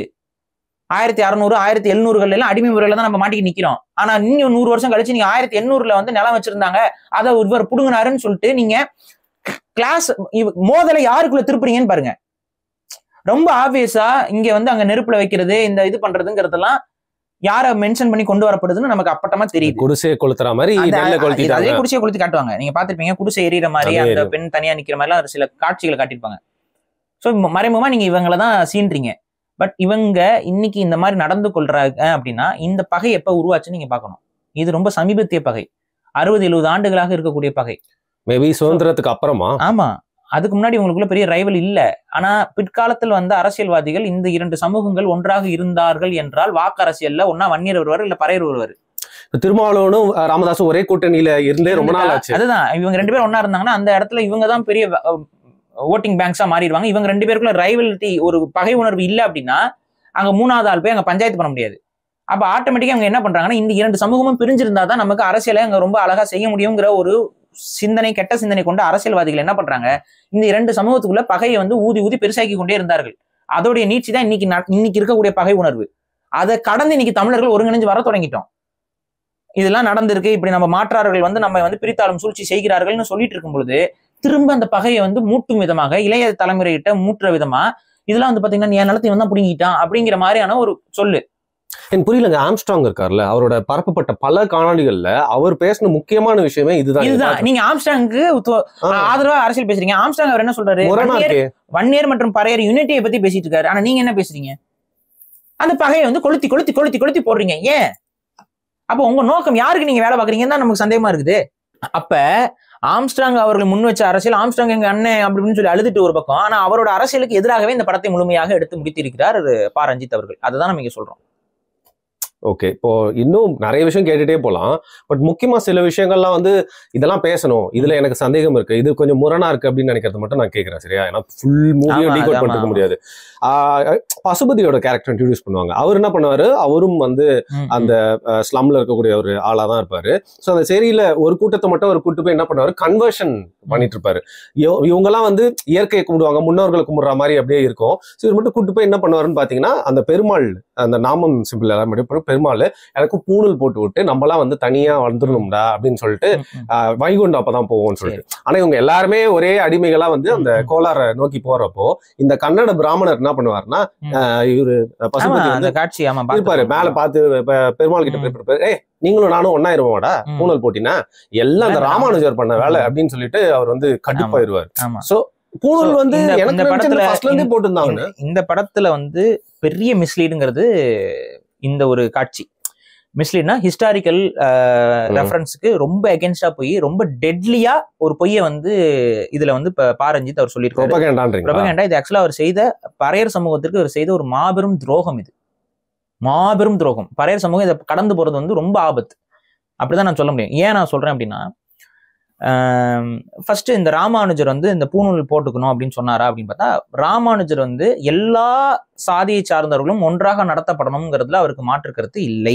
ரிஃபார்மர். அவர் வந்து என்ன சொன்னாரு, எல்லா சமூகமும் வந்து நம்மளுடைய வே ஆஃப் லைஃபை ஃபாலோ பண்ணா அவங்களும் இந்த மோட்சம் அடையலாம், இதெல்லாம் அடையலாம், பிறப்பின் அடிப்படையில தான் இது கிடையாதுங்கிற மாதிரியான சீர்திருத்தமாக பல கருத்துக்களை சொல்லியிருக்காரு. சில இடங்கள்ல அவரோட கருத்துக்கள் வந்து அது கொஞ்சம் கான்ட்ரடிக்ட் பண்றதும் இருக்குது. நம்ம அதை ராமானுஜரை பத்தி ஒரு தனி டிஸ்கஷன் பண்ணுவோம். ஸோ ராமானுஜர் அவர் பிராமண சமூகத்தில் பிறந்ததில் இருந்தாலும் அவர் வந்து ஒரு ரிஃபார்மேட்டரி கருத்துக்களை வந்து பல விஷயங்கள்ல ஒரு நடைமுறைப்படுத்தியிருக்கிறார். அப்போ அவருடைய காலகட்டத்தில் ஒரு சில பட்டியல் சமூக மக்களை வந்து நீங்கள்லாம் வந்து எல்லாருமே எங்களை போல பிராமணர்கள் போல வாழ்க்கையை நீங்க வாழணும் அப்படிங்கிற அடிப்படையில் ஒரு சில ரிஃபார்மேஷன் பண்ணாரு. ஆனா அதனாலதான் பறையர் சமூகம் பூணூல் போட தொடங்கினார்களா என்றால் அது அபத்தமான பொய். ஆனா பா ரஞ்சித் இந்த படத்துல வந்து நோக்கம் என்ன அப்படின்னு பாத்தீங்கன்னா, பறையர்கள்ல பலரும் பூணூல் போடக்கூடிய பழக்கமுடையவர்கள். அப்ப உடனே இவங்க என்ன நினைச்சுக்குவாங்க இந்த படத்தை பாக்குறவங்க அப்படின்னா, ஓ அப்ப ராமானுஜர் வந்துதான் பறையர்கள்ல இப்படி பூணூல் போட சொன்னாரு போல அப்படிங்கிற ஒரு தப்பான ஒரு இமேஜினேஷன் ஒரு மண்டையில ஏறுற மாதிரிதான் இந்த காட்சிகளை அவர் அமைச்சிருக்காரு. புரியுதுங்களா? ஆனா உண்மை அதுவல்ல. இதுக்கு எடுத்துக்காட்டு வந்து பாத்தீங்கன்னா ஞான வேட்டியான் அப்படிங்கிற ஒரு புத்தகம் இருக்கிறது. அந்த நூல்ல வந்து ஒரு பாடல் வருது. இந்த நூல்ல பழமையான பாடல், இதெல்லாம் வந்து மரபு வழியில பறையர்களே பாடிக்கொண்டிருக்கக்கூடிய பாடல். அதுல வந்து பாத்தீங்கன்னா, முந்தி பிறந்தவன் நான், முதல் பூநூல் தரித்தவன் நான், சங்கு பறையன் நான் வரும் அந்த பாடல். அப்ப முந்தி பிறந்தவன் நான், அப்ப அதே போல அதுல அது இன்னொரு லைன், சாதிகளில் மூத்தவன் நான் அப்படின்னு வரும். அப்ப முந்தி பிறந்தவன் நானும் சாதிகளில் மூத்தவன் நானும் ஒரு பழமையான ஆதிக்குடி அப்படிங்கறத அது அந்த பாடல் சொல்லுது. ரெண்டாவது, முதல் பூணூல் தரித்தவன் நான் அப்படின்னா பூணூல் போடுற மரபை ஸ்டார்ட் பண்ணதே பறையர்கள் தான் அப்படிங்கிறது தான் அவங்க சொல்றாங்க. சோ பூணூல் வந்து ராமானுஜர் வந்து நீ போட்டுக்கோ அப்படின்னு சொல்லல, ராமானுஜருடைய முன்னோர்களுக்கே நீ வேணா போட்டுக்கோன்னு சொன்னது பறையர்கள் தான். பறையர்களோட பூணூல தான் பிராமணர்கள் எடுத்து போட்டிருக்காங்களே ஒழிய பிராமணர்களோட பூணூல பறையர்களுக்கு போடல. இதை முதல்ல தெளிவுபடுத்திக்கணும். ரெண்டாவது, நீங்க ராமானுஜர் வந்து பூணூல் போட்டு விட்டாருன்னா வைணவ பறையர்கள் தானே பூணூல் போட்டுருக்கணும், சைவ பறையர்களுக்கு எப்படி பூணூல் வந்துச்சு? ராமானுஜர் வைணவராச்சே, இதுக்கு பதில் தருவாரா ரஞ்சித்? அடுத்த படத்துல சொல்லுவாரு. அப்ப சைவ பறையர்கள் பூணூல் போடுவாங்க. பூணூல் போடுறது பறையர்களுடைய மரபு. ஆக்சுவலா பூணூல் போடுறது தமிழர்களுடைய மரபு. புரியுதுங்களா? தமிழ் சமூகத்துல பூணூல் போடக்கூடியவர்கள் யாருன்னு பாத்தீங்கன்னா பறையர்கள் போடுவாங்க, பண்டாரர்கள் போடுவாங்க. அதுக்கு அடுத்து வந்து பாத்தீங்கன்னா ஆசாரிகள்னு சொல்லக்கூடிய தச்சர்கள், பொற்கொள்ளர்கள் போடுவாங்க, குயவர்கள் போடுவாங்க. இப்ப இவங்களுக்கு எல்லாத்துக்கும் ஒரு காமனான ஒரு ஒரு ஒற்றுமை இருக்கும். இவங்க டெக்னிக்கல் ஒர்க் பண்ணவங்க, சர்ஜன்ஸ், டெக்னிக்கல் ஒர்க் பண்ணவங்க எல்லாருமே எக்ஸ்பர்ட்ஸ் போட்டிருக்காங்க. அப்ப இது எங்க இருந்து வந்துச்சுன்னு பாக்கணும். இந்த பூநூல்ங்கிற அந்த வார்த்தையில இருந்து நீங்க ஆய்வு செஞ்சீங்க அப்படின்னா பூ பிளஸ் நூல் அப்படிங்கிறது தான் பூநூல். அப்ப இங்க இருக்க நூல்ல வந்து பூவே கிடையாது, ஏன் பூன்னு வரணும்? அப்ப ரீசன் என்ன? அந்த காலத்துல அவர்கள் முதலில் போட்டது பூ மாலை தான். பூ மாலை வந்து அவர்களுக்கு இன்னைக்கு ஒரு கிராஜுவேஷன் பண்ணி முடிச்சிட்டீங்க, உங்களுக்கு ஒரு தொழில் செய்ய தெரியுது, ஒரு மரியாதை நிமித்தமாக நீங்கள் போட்டுக்கொள்ளுங்கள் அப்படின்னா அப்ப பார்த்தா தெரியும் இவங்க ஏதோ டெக்னீஷியன், ஏதோ டெக்னிக்கல் ஒர்க்ல இருக்கிறவங்க. இன்னைக்கு வந்து பாத்தீங்கன்னா ஒரு மெக்கானிக் பாத்தீங்கன்னா பார்வையில தெரியுதுல, இவர் இந்த யூனிஃபார்ம் போட்டுருப்பாரு, இவர் இந்த யூனிஃபார்ம் போட்டிருக்காரு. அதே மாதிரி அந்த காலகட்டத்துல இவருக்கு ஏதோ ஒரு டெக்னிக்கல் ஒர்க் தெரியுங்கிறத காட்டிக் கொள்வதற்கு அவங்க வந்து பூநூல் போட, அதாவது பூ மாலை போட்டிருந்தாங்க. அந்த பூ மாலை வந்து எப்பவுமே முன்னாடி தானே போடுவாங்க, கழுத்துக்கு முன்னாடி. ஆனா இப்படி முன்னாடி போட்டுட்டு அவர்களால் வேலை செய்ய முடியாது, மாட்டிக்கும், உள்ள வந்துட்டு இருக்கும். அப்ப ஒரு குயவர் இருக்காரு, பூ மாலை போட்டா அது பூ மாலை போய் ஒட்டும், அது இது பண்ணணும். அப்ப என்ன பண்ணுவாரு, அது போய் மாட்டக்கூடாது. அப்ப என்ன பண்றாரு, இப்படி போடுறாரு, பூமாலைய சைட்ல போடுறாரு. அப்புறம் இந்த பூமாலையை டெய்லியும் பூமாலையை வந்து ஒவ்வொருத்தரும் பின்னி போட்டுட்டு இருந்தா அது டெய்லியும் ஒரு பூ மாலை மாத்திக்கிட்டே இருக்கணும். அது அவங்க வேலை செய்யக்கூடிய சமூகம். அப்ப என்ன பண்ணும், அது கஷ்டமா இருக்கும். அப்ப என்ன ஆகுதுன்னா கால ஓட்டத்துல அந்த பூ மாலையாக இருந்த ஒரு விஷயம் நூலாக மாறுகிறது. இதுதான் பூநூலுடைய ஒரிஜினல் எவல்யூஷன். இந்த பூநூல் வந்து ஆன்மீகத்தில் உயர்ந்தவர்களும் போட்டுக்கொள்வார்கள், இறைவனை பூஜிப்பவர்களும் போட்டுக்கொள்வார்கள், சித்தர்களும் போட்டுக்கிட்டு இருந்தாங்க. அதனாலதான் நீங்க கோயில்கள்ல உடனே இங்க நிறைய பேர் முருகனுக்கு பூணூல் போட்டு விட்டது யாரு? அதான் கேட்க வந்தேன். இப்ப முருகர் மாநாடு வந்து நடத்த போறாங்க திமுக. அதுல வந்து ஒரு சின்ன குற்றச்சாட்டு இருக்கு, முருகர் சிலைக்கு வந்து பூணூல் வந்து போட்டிருக்காங்க, போட்டிருக்கோம் முருகனுக்கு. சோ தமிழ் கருத்துக்கு எதிரான சில பேர் என்ன கருத்து சொல்றாங்கன்னு பாத்தீங்கன்னா, என் கண்பட கேட்டது, காது பட கேட்டது, எங்க முருகர் தமிழ் கடவுள்னா அப்ப மத்தவங்க எல்லாம் என்ன கும்பிடவே கூடாது, கிறுக்குத்தனமா இருக்குங்க. அதாவது முருகன் தமிழுக்காக நின்ற கடவுள், தமிழருக்காக நின்ற கடவுள். அதனாலதான் தமிழுக்காகவும் தமிழருக்காகவும் நின்றதுனாலதான் முருகன் கடவுளே. பிளஸ் சூரபத்மனை கொண்டாரு, சூரபத்மன் தான் உங்களோட முன்னோரு, வெளியில இருந்து வந்த முருகன் வந்து கொண்டுட்டாரு அப்படிங்கிறாங்க. கிறுக்குத்தனமான கருத்துக்களை நம்ம வந்து கேட்க முடியாது.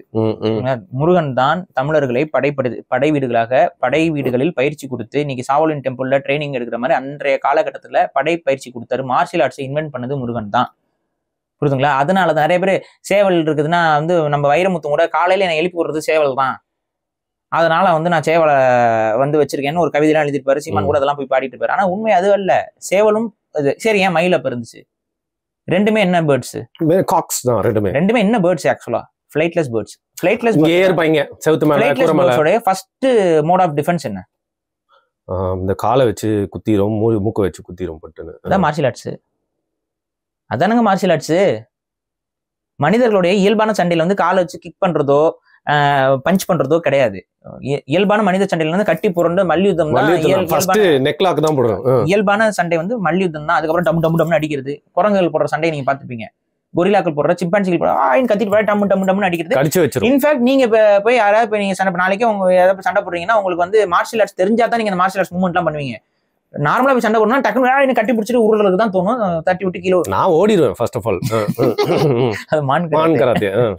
சோ இதுதான் விஷயம். அப்ப கைகளால் சண்டை போடுவதும் கால்களை பயன்படுத்தி சரிவர சண்டை போடுவதை எங்க இருந்து நம்ம முன்னோர்கள் எடுத்துக்கிறாங்கன்னு பாத்தீங்கன்னா, சேவல்கள் சண்டை போடுறதுல 2 சேவல் சண்டை போடுறதுல ஃபர்ஸ்ட் பொசிஷன் எடுக்கும், அதுக்கப்புறம் சைடு பார்க்கும், கண்ணுக்கு கண்ணு பார்க்கும், அதுக்கு அடுத்து பாத்தீங்கன்னா பறந்து கிக் அடிக்கும். கரெக்டா அந்த கிக் வந்து பாத்தீங்கன்னா ஒரு சேவல் இன்னொரு சேவலோட கழுத்தை நோக்கி கிக் அடிக்கும். என்னங்க ப்ரூஸ்லி பட ஷார்ட் டிவிஷன் மாதிரியே இருக்கு அப்படியே. ஆமாங்க, மயிலும் அதே தான் பண்ணும். அப்ப இரண்டுமே வந்து செல்ஃப் டிஃபென்ஸ் வந்து அதுகளோட உடம்புல இருக்கக்கூடிய தன்மையில இருக்கக்கூடிய பறவைகள். ஸோ செல்ஃப் டிஃபென்ஸை முதல்ல கண்டுபிடிச்சு கொண்டு வந்தவர் முருகன் தான். அதே போல முருகன் தான் தண்டை ஆயுதமாக கொண்ட சிலம்பம். இன்னைக்கு நீங்க பயன்படுத்தின தமிழர்களுடைய போர்க்கருவிகளில் மிக முக்கியமான போர்க்கருவி வந்து சிலம்பம். இதுல இன்னொன்னு என்னன்னா, சிலம்பம் வந்து பாத்தீங்கன்னா ஒரு உயிர்கொள்ளாமை போர்க்கருவி. டிஃபென்ஸ். நீங்க வந்து சிலம்பம் வச்சு நீங்க வந்து ஒருத்தரை தடுக்கலாம், ஒருத்தரை அடிக்கலாம், குத்தி கொலை பண்ணணுங்கிற இன்டென்ஷன் அதுல கிடையாது. உங்க வெப்பனையே எடுத்துடலாம் அப்படியே. அப்ப சிலம்பம்க்கு தான் முதல்ல கருணை அடிப்படையில வந்த முதல் ஆயுதம். இது இருக்காது, ஷார்ப்னல் இருக்காது. ஆமா, நீங்க அது வந்து ஏங்க ஈஸி என்னங்க, கத்தி வச்சு வெட்டுறது, ஈட்டி வச்சு குத்துறது தான் ஈஸி. ஆனா ஒருத்தனை கண்ட்ரோல் பண்ணும், அட் த சேம் டைம் அவனை கொல்றது நம்ம இன்டென்ஷன் இல்லைன்னா அதோடைய முதல் ஆயுதம் தண்டு தான். அந்த தண்டாயுதத்தை முதலில் பயன்படுத்தி கருணை அடிப்படையில ஆனால் பாதுகாப்பும் வேணுங்கிற அந்த ஒரு விஷயத்தை கொண்டு வரதான் முருகன். அதனால தண்டாயுத பாணி. அவர் வேலும் வச்சிருந்தாரு, ஏன்னா வேற வழி இல்ல, தாக்கித்தான் ஆகணும். இது பண்ணும்போது வேலும். அதனாலதான் எப்பவுமே முருகனுக்கு நீங்க பாத்தீங்கன்னா தண்டு அவரோட அட்டாச்சா இருக்கும். வேலை எப்பயாவது வேலை சாத்துவீங்க முருகனுக்கு, ஆனால் தண்டு தான் முருகன் கையில இருக்கும். புரியுதா? இப்ப புரியுதா தமிழருடைய ஆன்மீகம் மெய்யில் எவ்வளவு ஆழமானதுன்னு? அப்ப முருகன் வந்து இப்படி தமிழருடைய படை தளபதியாக இருந்து தலைவனாக இருந்து மக்களை வழி நடத்தி போர் செய்யற முறைகளை கற்றுக் கொடுத்து தமிழருக்கு ஒரு தற்காப்பை உருவாக்கி கொடுத்தவர் முருகன். நேச்சுரலா இருக்கும். அவர் அந்த டெக்னீஷியன் ஃபீல்ட்ல தான் அவர் வராரு. அப்ப ஆட்டோமேட்டிக்கா அவருக்கு பூணூல் இருந்துச்சு. ரெண்டாவது வந்து நீங்க முருகனுக்கு நீங்க கோயில் சிலைகள்ல பாருங்களேன், பெரும்பான்மையான சிலைகளுக்கு பூணூல் இருக்கும், பூத கணங்களுக்கு எல்லாம் பூணூல் இருக்கும். பூத கணங்களை நீங்க டீமன் சொல்றீங்க, ஈவில் ஃபோர்ஸ் சொல்றீங்க, அவங்களுக்கு எல்லாம் பூணூல் இருக்கும். நீங்க துவார பாலகர்கள் எல்லாருக்குமே பூணூல் இருக்கும். அப்ப நம்ம பிராமணர்களோட பூணூல்னா இது எவ்வளவு பெரிய அபத்தம். நீங்க தான் தமிழர்களோட வரலாறு ஆட்டையை போட்டு பிராமணர்கள் கையில் கொடுக்குறீங்க. பூணூலுக்கும் பிராமணர்களுக்கும் சம்பந்தம் இல்ல, பூணூலுக்கும் தமிழர்களுக்கும் தான் சம்பந்தம் இருக்கு. பிராமணர்கள் அதை எடுத்து பயன்படுத்தி கொண்டார்கள். பூணூல் வந்து டெக்னிக்கல் கோர்ஸ்ல ஒருத்தன் ஜெயிச்சு வந்ததுக்கு அப்புறம் போடப்படுறது. அவங்க பிறந்தோடனே உரிமையாக வருகிறது, மாறுது, ஹைஜாக் பண்ணிட்டாங்க. சோ இதுதான் புரிஞ்சுக்கணும். அப்ப பூணூல் என்பது ஆதி தமிழர்களுடைய ஒரு அடையாளம். இது பறையர்கள் கிட்ட இருக்கு. தமிழர்களுடைய நான் சொன்னேன்ல, பண்டாரர்கள், பறையர்கள், ஆசாரிகள், கம்மாளர்கள், இவங்க கிட்ட எல்லாருக்கிட்டையும் இருக்கக்கூடிய ஒரு பழக்கம் தான் பூணூல். இதை வந்து இந்த படத்துல ரொம்ப தப்பா காட்டுறீங்க. தப்பா இந்த சென்ஸ் அந்த ஹிஸ்டரியை டிஸ்டார்ட் பண்றீங்க, அழிக்கிறீங்க. அப்ப நாளைக்கு வந்து பறையர்கள் வந்து இன்னொரு 100 வருஷத்துல வந்து பறையர்கள் சொல்றாங்க இது பூணூல் வந்து பறையர்களோட மரபு. உங்க சமூகத்தை சேர்ந்த ரஞ்சித்தே பூணூல் வந்து ராமானுஜர் கொண்டு வந்ததுக்கு அப்புறம் தான் வந்துச்சு. இப்ப பிராமணர்கள் இல்லைன்னா பூணூல் பறையர்களுக்கு வந்திருக்கான்னு சொல்லுவானா சொல்ல மாட்டானா? ஹிஸ்டரியை தூக்கி நம்ம கிட்ட இருந்து புடிங்க அந்த பக்கம் கொடுக்குறீங்க. அப்ப இது வந்து பறையர் சமூகத்திற்கு பாரஞ்சி செய்த பெருத்த துரோகம். அந்த செக்மெண்ட் இதே பறையர் கம்யூனிட்டியை சார்ந்த இன்னொன்னு நான் சொல்லிடுறேன். அப்ப இந்த மாட்டு இறைச்சி இதெல்லாம் வந்து ஆதியில இருந்தே பறையர்கள் சாப்பிட்டுட்டு வந்தாங்க அப்படிங்கிற மாதிரியான ஒரு டெர்மினாலஜியை கொண்டு வந்து அதுக்கப்புறம் இவங்க ஆன்மீகம் இங்க வந்ததுக்கு அப்புறம் தான் மாட்டு இறைச்சி வந்து இவங்க சாப்பிடாமல் தவிர்த்தார்கள் அப்படிங்கிற அதெல்லாம் கிடையாது. மாடு வந்து வேட்டை விலங்காக ஒரு காலத்தில் தமிழர்கள்ட்ட இருந்த காலகட்டத்தில், அதாவது காட்டு எருமை அது இருந்த காலகட்டத்துல தமிழர்களும் அந்த மாட்டை வேட்டையாடி சாப்பிட்டு இருப்பாங்க. அதுல எல்லாம் எனக்கு மாற்று கருத்து இல்லை. ஆனா அந்த காலகட்டத்துல யானைக்கறி கூட சாப்பிட்டு கொண்டு தான் இருந்தாங்க. அதுக்கெல்லாம் இருக்கு நமக்கு. அப்ப வேட்டை சமூகம்ங்கிறது அது நாய்க்கறி, பூனைக்கறி, யானைக்கறி எல்லாம் பார்க்காது, கறி தான். மீட் இஸ் எ மீட், அவ்வளவுதான். அந்த அடிப்படையில தான் அவங்க சாப்பிட்டுட்டு இருந்தாங்க எல்லாருமே. ஆதிக்குடி நீங்க வந்து வேட்டை சமூகம்னு போனீங்கன்னா அப்படிதான் இருக்கும். ஆனா மாட்டை கொல்லக்கூடாதுங்கிற அந்த கோட்பாடு தமிழ் சமூகத்தில் வருவது விவசாய குடிகள் உருவானதுக்கு அப்புறம், முல்லை குடிகள் உருவானதுக்கு அப்புறம். மாடு வருது, மாடை வளர்க்குறாங்க, மாட்டை வந்து உருவாக்குறாங்க. இது நம்ம தான் ஒரு மாட்டை உருவாக்கியதே தமிழர்கள் தான் சொல்லும்போது சிரிச்சாங்க இந்த தீக்கா இருக்க மாட்டேங்க. நம்ம சொல்றோம் அதை டேம் பண்ணா என்னங்க, நீங்க போனா இப்போ கூட ஒண்ணு இருக்குல்ல, வைல்டு கார்னு ஒன்று இருக்குல்ல, இந்த போய் புடி, கிட்டையே போக முடியாது, போய் புடிடா. அந்த வைல்டு கார் தான் இன்னைக்கு நம்ம ஊரு பாஸ் இண்டிகஸ். அந்த வைல்டு கார் வைல்டு அனிமலாகவே இருந்தா அது வைல்டு காரு. அந்த வைல்டு காரை இன்னைக்கு பாஸ் இண்டிகஸை எப்படி மாத்தினா? அதுக்கு பேர் செலக்டிவ் பிரீடிங். இதெல்லாம் வந்து சயின்ஸ் தெரிஞ்சா தெரியும். சயின்ஸை பழக்கத்துல வைத்திருந்த சமூகம் தமிழ் சமூகம். அதனால எங்களுக்கு அது தெரியுது. we created human made ராது பைத்தியக்காரங்களா. domesticated animals are human made, they don't exist in nature. இத மண்டையில ஏத்து. இங்க நம்ம ஊர்ல இருக்க வெள்ளாடுக்கும் வரையாடுக்கும் வித்தியாசம் இருக்கு. வரையாடுல இருந்து தான் வெள்ளாடு வந்துச்சு. ஆனா வரையாட்டை நம்ம பழக்கப்படுத்தி டேம் பண்ணி அதுல இருக்க அந்த வயலண்டான ஒரு பிஹேவியர் எல்லாம் வந்து அவுட் பிரீட் பண்ணி செலக்டிவ் பிரீட் பண்ணி கொண்டு வந்ததுதான். இதுக்கெல்லாம் பல ஜெனரேஷன் ஆஃப் ஒர்க் போட்டிருக்காங்க. அப்படிதான் நமக்கு வெள்ளாடு கிடைக்குது, அப்படிதான் நமக்கு செம்மறி ஆடு கிடைக்குது, அப்படிதான் நமக்கு வந்து பசுமாடு கிடைக்குது. ஆனா இந்த பசுமாடு நம்ம வளர்க்கும் போது அதுகிட்ட இருந்து வரக்கூடிய பெனிஃபிட்ஸ், விவசாய சமூகமாக இருக்கும்போது அதோடைய சாணங்கள், அதோட எரு, அதோட இதெல்லாம் வந்து நமக்கு இந்த என்வரான்மெண்ட்டை மெயின்டைன் பண்றதுக்கு பயன்பட்டுச்சு, இயற்கை உரமா இருந்துச்சு. அப்ப அது கடைசி வரைக்கும் உயிர் வாழ்றதோட பெனிஃபிட்ஸ் நமக்கு அதிகம். அதை நடுவுலயே கொண்டு சாப்பிட்றத விட அது கடைசி, ஏன்னா நமக்கு அதை நம்ம கொண்டு சாப்பிட வேண்டிய அவசியம் இல்லை. ஏன்னா நமக்கு ப்ரோட்டீன் சோர்ஸ் மட்டன்ல இருந்து கிடைச்சிருது. மட்டன் வந்து மாட்டை விட ரொம்ப வேகமா மல்டிப்ளை பண்ணிட்டே இருக்கும். அது நம்ம கிட்ட இருந்த உணவு, நம்ம சிக்கன் வச்சிருந்தோம், ப்ரோட்டீன் சோர்ஸ் வந்து எக்ல இருந்து நமக்கு கிடைச்சது. இந்த மாதிரியான ப்ரோட்டீன் சோர்ஸ் நமக்கு ரொம்ப சுலபமா கிடைச்சிக்கிட்டு இருந்தனால நம்ம மாட்டை வந்து கொல்ல வேண்டிய அவசியம் இல்லை. ஏன்னா நமக்கு அது வாழ்றதோடைய பெனிஃபிட் நமக்கு அதை விட அதிகமா இருந்துச்சு. பால் நமக்கு கண்டினியூவா கிடைக்குது. ஸோ இந்த மாதிரியான விஷயங்கள் அடிப்படையில தான் மாட்டை நாம கொல்லக்கூடாது. ரெண்டாவது, மாடு இனப்பெருக்கம் அவ்வளவு வேகமாக, ஆடு போல நம்ம இனப்பெருக்கம் மாடு செய்யாது, நிறைய கொஞ்சம் காம்ப்ளிகேஷன்ஸ் அதுல இருக்கு. அப்ப இதெல்லாம் மனசுல வச்சுக்கிட்டு மாட்டை கொல்ல வேண்டாம்னு ஒரு முடிவுக்கு வராங்க. கொல்லக்கூடாது, அது நம்ம வளர்க்கணும், அதன் மூலமா நமக்கு பயன் அதிகமா இருக்குன்னு சொல்லி ஒரு ரெஸ்ட்ரிக்ஷன், ஒரு புரிதல் வர தொடங்குகிறது. அதுக்கப்புறம் தமிழ் சமூகம் மாட்டை வந்து ஒரு புனிதப்படுத்தி கருதி கொண்டு அவர்களோடு செயல்பட்டு கொண்டிருக்கிறார்கள். அப்ப இதுதான் விஷயம். ஆனா இது எப்படி கொண்டு போறீங்க இந்த படத்துல? ஸோ ரொம்ப தப்பா காட்டுறாங்க. இந்த மாட்டுக்கறியை வந்து பெரும்பான்மை தமிழ் சமூகம் திங்கக்கூடாமல் காணத்ததுக்கு பின்னாடி எந்த மதமும் கிடையாது. அது தமிழர்களுடைய விவசாய மரபு பழக்க வழக்கத்துல வந்த ஒரு விஷயம். இவ்வளவுதான். அதை நீங்க ஃபாலோ பண்ணுங்க, ஃபாலோ பண்ணாம இருக்க, அது தனிப்பட்ட விஷயம். ஆனா மாட்டுக்கறி தின்பது இட்ஸ் எ ஃபார்ம் ஆஃப் பாலிடிக்ஸ்ன்னு சொல்லி கொண்டு வரும் பொழுது, பறையர் சமூகத்திலே உளவு பறையரும் ஒரு பிரிவு இருக்கு. அவங்க விவசாயத்தை மட்டுமே பிரதானமா செய்ய, அவங்களாம் சாப்பிட மாட்டாங்க, மாட்டுக்கறி சாப்பிட மாட்டாங்க, இன்னைக்கு சாப்பிட மாட்டாங்க. சோ அவங்க என்ன சொல்லுவீங்க? வேர் மறந்தவர். இந்த படத்துல ஒரு வேர் மறந்தரு நீ அப்படிங்கிற மாதிரி ஒரு டைலாக்லாம் வரும்ல. அவங்களாம் மறக்கல, நீங்க தான் மறந்துகிட்டு வன்மத்தை கக்கிக்கிட்டு இருக்கீங்க. அவங்க தமிழ் சமூகத்தோட தான் இருக்கிறாங்க, தமிழர்கள் தான் அவங்க, தனி இனம் கிடையாது. சோ இது அடுத்த உருட்டு பாரஞ்சித் இந்த படத்துல. ஓகே, நீங்க பாத்தீங்கன்னா நாகர்களை இவர் தனிமைப்படுத்துறாரு. நாகர் இனத்துக்கும் தமிழ் இனத்துக்கும் சம்பந்தம் இல்லாதது போல ஒரு டயலாக் வருங்க. நாகர்கள் இங்க இருந்தாங்க, இவங்க வந்து வெளில இருந்து வந்து நம்மளோட நிலத்தை புடுங்கிட்டாங்க, நம்மள அடிச்சுட்டாங்க. தானுங்க வந்து ஒருத்தன் வந்து வன்மத்தை கக்கி வச்சிருந்தான். யாரு? நாகர்தீவில் சிங்கங்களும் புலிகளும் ஒரு புத்தகம் இருக்குல்ல. அந்த புத்தகத்தை யாரு போட்டது, வெளியிட்டது? இந்த நாந்த பப்ளிகேஷன் தானே, நீலம் பப்ளிகேஷன். கூகையா? அது இருக்கும் அந்த சிம்பிள் கூகை. இந்த பாருங்க பிரதர், இன்னொன்னு தெரியுமா? ஏன் ஒரு ஆன்டி விஷயமா இவங்க யோசிக்கிறாங்கன்னு தெரியல. புரியல. இல்ல, இது மட்டும் சொல்லிடலாம் சரியா? இந்த படத்தை பத்தி, எந்த படத்தை பத்தியே எல்லாருக்கும் விமர்சனம் இருக்கும். டைட்டானிக், காட்ஃபாதரா இருந்தாலும் சரி, எல்லாத்துலயுமே விமர்சனம் இருக்கும். Master class movie. இந்த படத்தை பத்தி ஏதாவது சொன்னாலே இருக்குடா, இவங்களுக்குள்ள இருக்குடா வன்மம் அப்படிங்கிறாங்க. ஆமா, வன்மம் இருக்கு. யார் மேல? தமிழர்களை பிரிக்கணும்னு நினைக்கக்கூடிய சக்திகள் மேல எனக்கு வன்மம் இருக்கு. வன்மம் இருக்கத்தான் செய்யும். பறையர் தமிழ் சமூகம், அந்த தமிழ் சமூகத்தை அவங்க தமிழ் சமூகம் கிடையாது, இவங்க எல்லாம் நாகருடைய டிசெண்டன்ஸ். நாங்க மட்டும் என்னடா பைத்தியக்காரா? இந்த கேள்வி வரும்ல. நாங்க யாரு? தமிழர்கள் எல்லாமே நாகர்களுடைய டிசெண்டன்ஸ் தான். அப்படி சொல்றதை விட தமிழன் தான் நாகரு. தமிழர்களுடைய பழைய பேர் தான் நாகர்கள். ஏன் அப்படின்னா நாக்கை பயன்படுத்தி பேசியவன், முதல்ல மொழி பேசியவன் நாவகர். நாக்கை பயன்படுத்தி முதல்ல பேசியதால் நாவகர். இப்படிதான் தமிழ் மொழியில அதை நம்ம சொல்லணும். நிறைய பேருக்கு இந்த நாகர் அப்படிங்கிற இது எங்க இருந்து தப்பா புரிஞ்சுக்கிறாங்கன்னா, நாகத்தை அவங்க வழிபட்டாங்க. சரி, யாரு இப்ப அதை வழிபடுறா? இப்ப யாரு நாகத்தை வழிபடுறா? நம்ம தான் வழிபடுறோம். அப்புறம் எல்லா கோயிலுக்கும் நீங்க போங்க, விநாயகர் சிலைக்கு பக்கத்துல பாருங்க, என்ன இருக்கும்? நாகம் தான் இருக்கும். யாரு போய் பாம்பு பொத்துக்குள்ள பால் ஊத்துறது? நம்ம வீட்டு பெண்கள் தானே. அப்புறம் நாகத்தை யார் வழிபடுறா? ஒரு குறிப்பிட்ட சமூகம் மட்டும் தான் வழிபடுதா? ஆக்சுவலி இந்த இந்திய நிலப்பரப்புல இருந்த ஒரு ஆதி சமூகம் நாகர். அந்த நாகர் யாரு? தமிழன் தான். தமிழர்களுக்கு இன்னைக்கு நம்ம தமிழர்னு பேர் வைக்கிறோம். இது இடைக்கால பெயர். தமிழர்களுடைய ஆதிகால பெயர் நாகர். அப்ப நாக்கை பயன்படுத்தி மொழியை முதலில் பேசிய மனிதர்கள் அப்படிங்கிற அடிப்படையில இவர்களுக்கு நாகர்னு வருது. அது வகர். நாகத்துக்கு ஏன் நாகம்னு வருது? பாம்பு வந்து நாக்க வந்து இது பண்றதுனால அதுக்கு நாகம் அப்படின்னு வருது. நாக்கை வச்சுதான் இதுக்கு எல்லாமே பேருது. நாவாயின்னு ஏன் பேர் வருது? நாக்கு மாதிரியே உருவத்துல போட் இருக்கனால. போட்டோட ஷேப் என்னங்க? ஹியூமன் டங்கு. அப்ப அது நாவாய். வாய்னா முன்னு அர்த்தம். நமக்கு ஏன் வாயின்னு பேருதுன்னா முன்.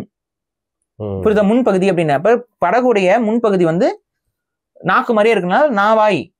கேட்டுக்கோ ஹலமதி அபிபோ டீகோடிங்லாம். அதான் கலாச்சிட்டு இருக்க உட்காந்துட்டு ஹலமதி அபிபோன்ட்டு. சில இதெல்லாம் வந்து இது பேர் தான் ஒரு கேவலமான விஷயம். அந்த கேவலமான விஷயத்தை இங்க தமிழ் சமூகத்துல இருந்துட்டு எல்லாம் பண்ணிட்டு தான் இருக்கீங்க.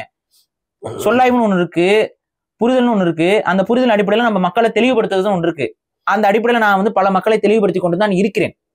சும்மா வந்து ஒரு படம், அந்த படம் வந்து பார்த்தீங்கன்னா அருமையா எடுத்திருக்காங்க, பெருமையா எடுத்திருக்காங்க, இதெல்லாம் நான் சொல்றேன். இவ்வளவு குறைகள் இருக்கு. தமிழ் சமூகத்துடைய வரலாறையும் தமிழ் தேசிய அரசியலுமே புரட்டி போடுற கருத்துக்களை வந்து மறைமுகமா வச்சு இந்த படத்தை எடுத்திருக்கிறாரு. இவருக்கு இந்த வன்மம் இல்லைன்னு நான் சொல்லல. இந்த வன்மம் தான் அந்த புத்தகத்துல வெளிப்பட்டது. நான் கேட்கிறேன், அந்த புத்தகத்தோட நோக்கம் என்ன நினைக்கிறீங்க? அதை வெளியிட்டது வந்து இந்த ஸ்ரீலங்கா வந்து தமிழுக்கு சம்பந்தம் இல்லைங்க. இந்து மக்கள் அங்க கொல்லப்பட்டது புத்த மதத்திற்கு கிடைத்த வெற்றி காரணம் இந்தியாவில் புத்த மதத்தை இந்து மக்கள் அழித்து விட்டார்கள் அப்படிங்கிறது தான் அந்த மூல கருத்து. அப்ப என்ன, தமிழ் ஜெனோசைடு சரின்னு பேசியிருக்கு அந்த புத்தகம். தமிழ் ஜெனோசைடு சரின்னு பேசியிருக்கு. அந்த புத்தகத்தை வெளியிட்டு பா ரஞ்சித்.